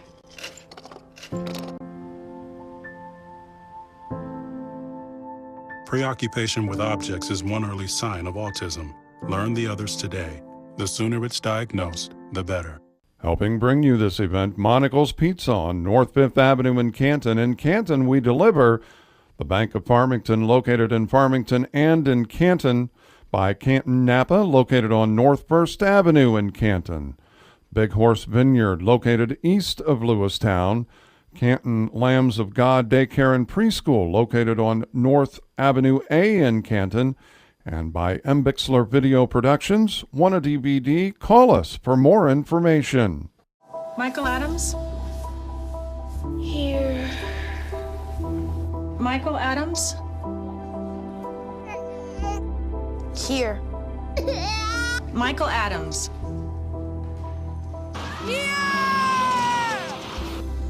Michael Adams. Students who miss 18 days of school in any grade risk falling behind and not graduating. Absences add up. Keep track at boostattendance.org today. Sorting through a lot of the stats. Bobby's getting that all done. Vic's working on some final scores. I'm going to be doing the recap of the scoring. Final here tonight. Little Giants start off with a win, 26-13. Good way for Coach Myers, all the hard work in the offseason. Young guy, and a lot of question marks, I think, coming in. You know, can he mesh this together, this group? And I think we saw that in certain parts. We see a few ankles tonight. You see Mags with the ice around the ankle there. We had a few dings and those type of things, and you're going to go through that. And again, it boils down to this, Bob, and it's just a case where, you know, you got to continue to build depth, and you got to have that ability to have trust, and that you're going to have guys step up and play in stretches of games tonight. And it's a very physical, very tough game, but a nice opening night win here for Coach Cody Myers before a really a good turnout by the Little Giant fans here tonight. Yeah, it was. You know, it was a packed house. You know, that's good to see. You know, the success has really done a lot for this program as far as, you know, filling the seats and getting the crowd behind the kids. And, you know, it's a great group of core seniors that are going to lead the way with their experience. And, you know, we saw a lot of youth, you know, come in and step up and make big plays. But you also saw some youth, you know, make plays that you don't want to see. You know, we were the better team tonight. You could tell from start to finish.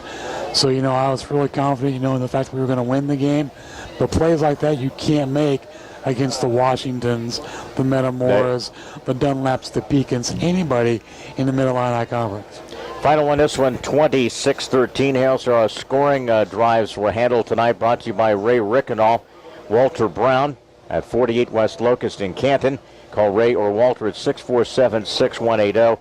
Began the night on a 9-play drive, 65 yards it covered, and Ethan Magnuson gets his name in the scoring column tonight. A 1-yard run at 7:25, no good. PAT was blocked. It was 6-0. Exchange, couple of these teams, both bad snap, punts kind of situation. Little Giants will add in the second quarter, the beginning, first play of that second quarter. A run by Clint Wells, who had a big night tonight offensively. 11-yard run, 6-play drive, 2-point conversion by Magnuson. And Little Giants would add to the lead, 14-0. Then a Little Giant fumble, an interception, got it back. Nathan Lucas, Little Giants capitalized on that. I thought that was a very pivotal play there of coming back after the interception. And again, a 20-yard run there by Drake Yerbik. No good on the conversion. Little Giants led it 20-0. Played all the way through about the middle of the third quarter. Again, they would get on the scoreboard, a big pass play, 45-yard connection with Higgins to Black. PAT was good. It was 20-7. Little Giants answered that. That was a big thing tonight. I think after the interception, we came back, scored. Also, Clint Wells added a 1-yard run after a 10-yard drive, a 10-play drive. 10-play drive, no good on the conversion. It was 26-7 in the third. And then a late score by the Little Giants, by Charleston, after we failed on a couple of times to add to our lead. The Little Giants again give up a 2-yard run by Dayton Simpson, and they ended up scoring in the fourth quarter here, 26-13. So that is our scoring recap, brought to you by Country Financial, Ray Rickenall, Walter Brown. You can call 647-6180. We'll take a quick timeout, and still we'll have a word with the head coach, Cody Myers. We'll have a conversation there. We got some scores coming in. We'll get to those. Bob will have our stats, all that for you coming up as we continue on the Monticle's Pizza post-game show. Home of the family pleaser, 647-1127. Perfect post-game stop at 135 North 5th in Canton. Back here with more on the post-game show. Little Giant to win tonight, 26-13, back in 90 seconds. Helping bring you this event, Sedgwick Funeral Homes, Bartonville, Farmington, and Canton. Remax Traders Unlimited, Susie McMillan, your agent. By Spoon River Animal Clinic, located on the north edge of Canton. Stereo Village on South 4th Avenue in Canton. By Canton Wesley United Methodist Church, located on North Avenue A. And by M. Bixler Video Productions. Call us for more information about underwriting. Okay, so we drowned the fire, stirred it, drowned it again, and now just feel if it's cold. Yeah. Cool.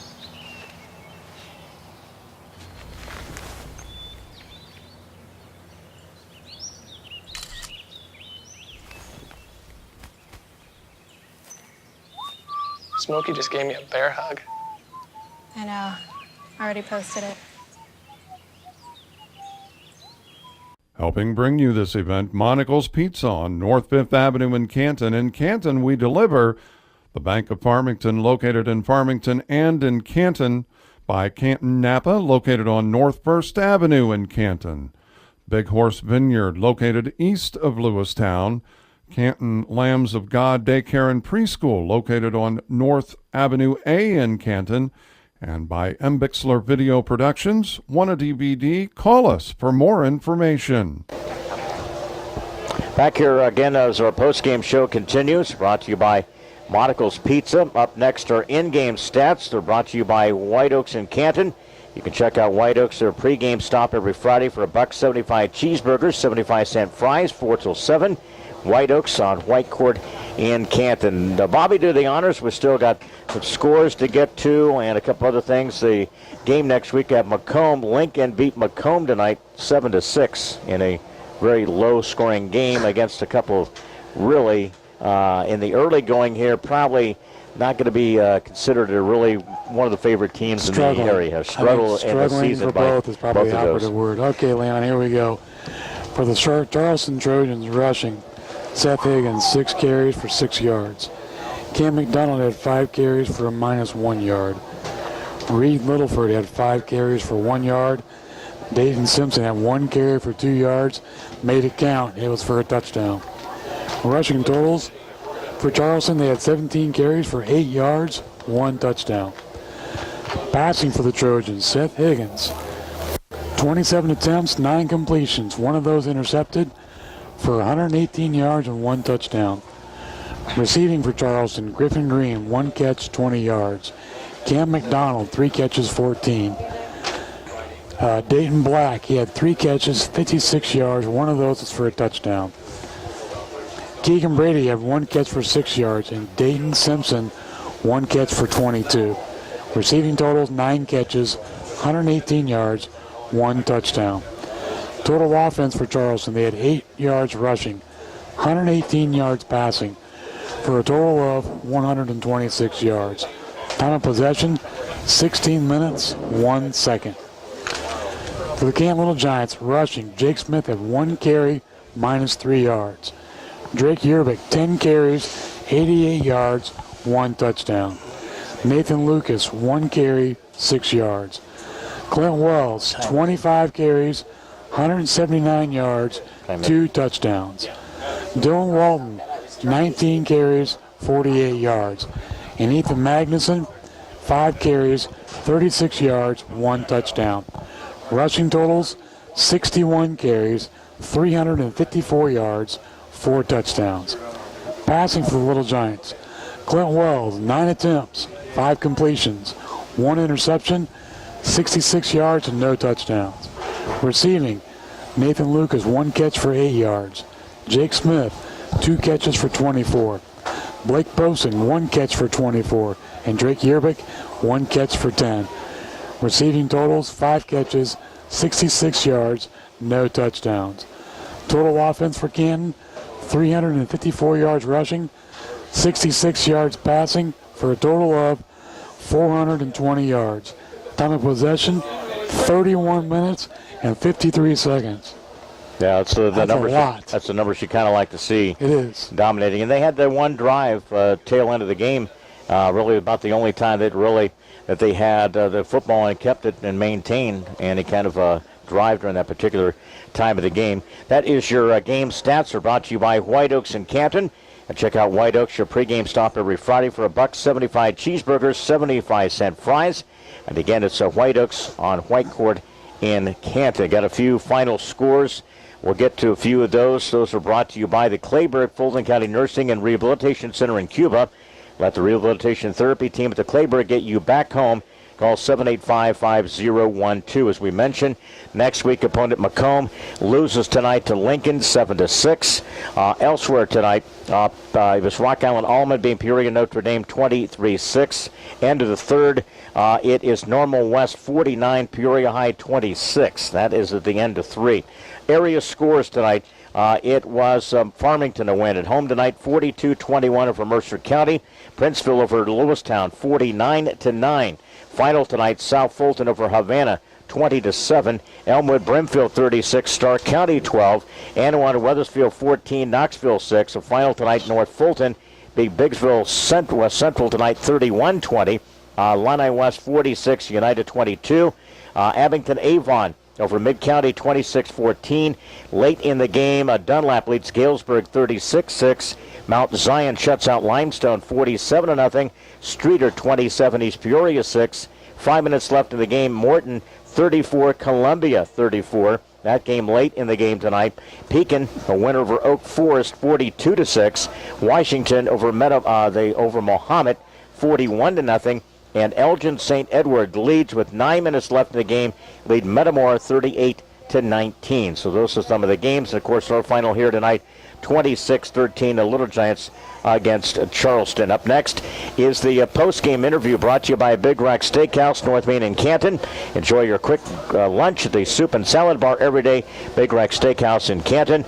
Shake this man's hand here. Congratulations, Cody. I know getting that first W out of the way tonight, and a lot of nerves at the beginning of the game. You did feel that even in the warm-ups, doing all those kind of things. How did you try to kind of ease through that kind of thing there? I know it's an emotional type of thing, getting ready to go out there, but the guys answered the bell and got a W tonight. The smiles on the kids' faces and the players as we came out, I knew those guys were ready, and they were probably happier for me than I was. I was trying to stay grounded and focused, and those guys were all jacked up for me, so it was pretty fun. When you take a look at this game, and I know it was very key, get the opening drive on the coin toss there. You kept it, the opening drive there, and scored. That was a big positive for you guys to get settled in early.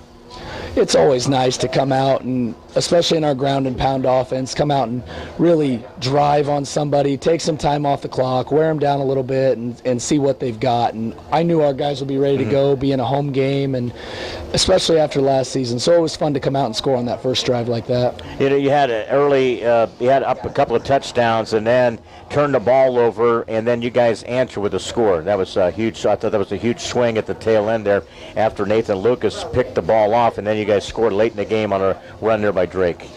Our guys bailed ourselves out of so many second and long, third and long situations tonight, and we got out of a lot of tough spots. Now, we didn't necessarily score on those drives, but it's nice to see that when we get a third and long, second and long, that we don't give up. Those guys made great plays tonight, and Drake Yerbick had a couple nice touchdown runs on long down and distances. Well, what did you look at being a defensive guy? Looking at the assessment of this team, gave up the one big play. Other than that, they were pretty solid tonight, weren't they? Hey, I've been here for 4 years, and these guys are reading keys as good as anybody, and it's a credit to them because they've been reading their keys at practice and watching some great players before them. We've had some really good guys come through this program that are technically sound. They play with good technique, and they do things the right way, and it's almost beautiful at a point because these guys think that's the perfect way to do it, and they're going to try to do that. And you see guys shooting windows and holding up linemen tonight. Stopping the run was a key for us coming into this game, and I think we did that. When you look at it, what's the excitement inside you right now? What's your feeling about getting the first win as a head coach here tonight? It hadn't really set in. When we were walking at halftime, everything feels like it did last year or any of the seasons before that. We're ready to go, and next thing you know, everybody's looking at you. So it's been pretty fun. I'm sure it'll set in here in the next couple hours. A little disappointed on some late after curricular activities, some penalties, and those type of things. That can't happen against a quality team like Washington or Dunlap later in the season. Yeah, and I don't even think you have to list who it is up against. You can't play like that, and we know that. And I need to talk to those guys and get them grounded, but you can't blame them for their effort. They just need to know when the whistle blows that means stop. And I'd rather have to pull them back than push them harder. So I am happy we're playing hard, but we need to do it the right way. Find a medium ground on that. We need to do it the right way. Absolutely. And one of the things that the team was so good about last year, and we saw it tonight, again, when somebody goes out, the next guy steps up, and you're really learning some depth. Had some young guys step up and play some pretty good football for you tonight as well. I haven't seen the film yet, but we had some beautiful blocks by some younger guys, and defensively some excellent plays by some younger guys. And I really think that, our offense will get better as the season rolls on, and that's usually the case. Defenses are always ahead of the game this early in the year, and for us to come out right after halftime and get that onside kick, we need to score on that drive. That was a staple of our team last year. When we make a huge momentum, just as you mentioned Nathan Lucas's interception earlier, we've got to score. That's demoralizing for the other team, and especially when you're up 20-0 and you get one of those, we've got to punch that in. So hopefully we can figure out how to do that. You had the JFL tonight honored. You had a great crowd on tonight. Just a awesome atmosphere. It has to make you feel really good getting a good start to this 2017 underway. Gotta love Canton, gotta love this community. It's been great to me for 4 years, and our kids, we've got nothing but support here. It's been awesome, and I think everybody's having a blast with us. Early call tomorrow. You guys head to Charleston for the sophomores tomorrow morning at 11. So we'll have Coach Mack on Coach's Roundtable, and good luck. Great way to get things started. Macomb next week here at home. So right back to work here over the weekend, so it doesn't take long to kind of adjust, enjoy for a moment, and then we move on and back to work again, right? Yes, we do, and it'll be a busy week again. Coach, we appreciate it. Nice win tonight there, Cody. Thank you very much. Wrapping things up, we'll take a final comment, wrap things up here from Memorial Stadium. Little Giants win 26-13. Back with the final word in 1 minute. Helping bring you this event, Sedgwick Funeral Homes, Bartonville, Farmington, and Canton. Remax Traders Unlimited, Susie McMillan, your agent. By Spoon River Animal Clinic, located on the north edge of Canton. Stereo Village on South 4th Avenue in Canton. By Canton Wesley United Methodist Church, located on North Avenue A. And by M. Bixler Video Productions. Call us for more information about underwriting. Helping bring you this event, Monocle's Pizza on North 5th Avenue in Canton. In Canton, we deliver. The Bank of Farmington, located in Farmington and in Canton. By Canton Napa, located on North 1st Avenue in Canton. Big Horse Vineyard, located east of Lewistown. Canton Lambs of God Daycare and Preschool, located on North Avenue A in Canton. And by M. Bixler Video Productions, want a DVD? Call us for more information. Back as we wrap things up here, a wave to Mark down on the field for M. Bixler Video Production. Good job down there, man. And also to Megan, Don, back at the studios, our whole entire crew. And we don't get many things that in our business. There's no rehearsal, and we don't get to go out and we have the little practice, those kind of things, and it's all thrown together, man. You hope that you kind of feel your way through. You're learning new numbers, you're learning new different formations, and everything that goes on to that. But again, goes off without a hitch. And again, we begin with a W here tonight, and we begin our 18th year with a W, and our Vic alongside with all the scores and everything, and excellent job tonight. It's always a good get that first W out of the way, and sometimes it's not as pretty as you would like to see, but again, a win is a win here tonight, 26-13 there, Bobby. You got to take it for what it is. It was definitely a tough game, hard-fought win. I think it was a well-deserved win. You talk to Coach Myers, and you can tell that the excitement's there. I think when it sinks in after a while, he'll be up all night for another night. But it's just a great way to start the season. Sure, Macomb lost to Lincoln tonight, but you never know what you're going to get. No. They could come back and play a total different game. It's always a tough matchup whether you're at home or on the road. We're the road continues here tonight. Of course, most of our early parts at home here to next week against Macomb. Tomorrow morning it's Coaches Roundtable. We'll see you then at 9:05 live from Hy-Vee. That'll wrap up our opening night broadcast and all of our sponsorships and everybody in part. Our postgame brought to you by Monticle's Pizza, home of the family pleaser, at 135 North 5th in Canton. We'll have the close. That's coming up next. Thanks for joining us. Live here tonight, Memorial Stadium. Little Giants nailed down a win for Coach Cody Myers in his debut as a head coach.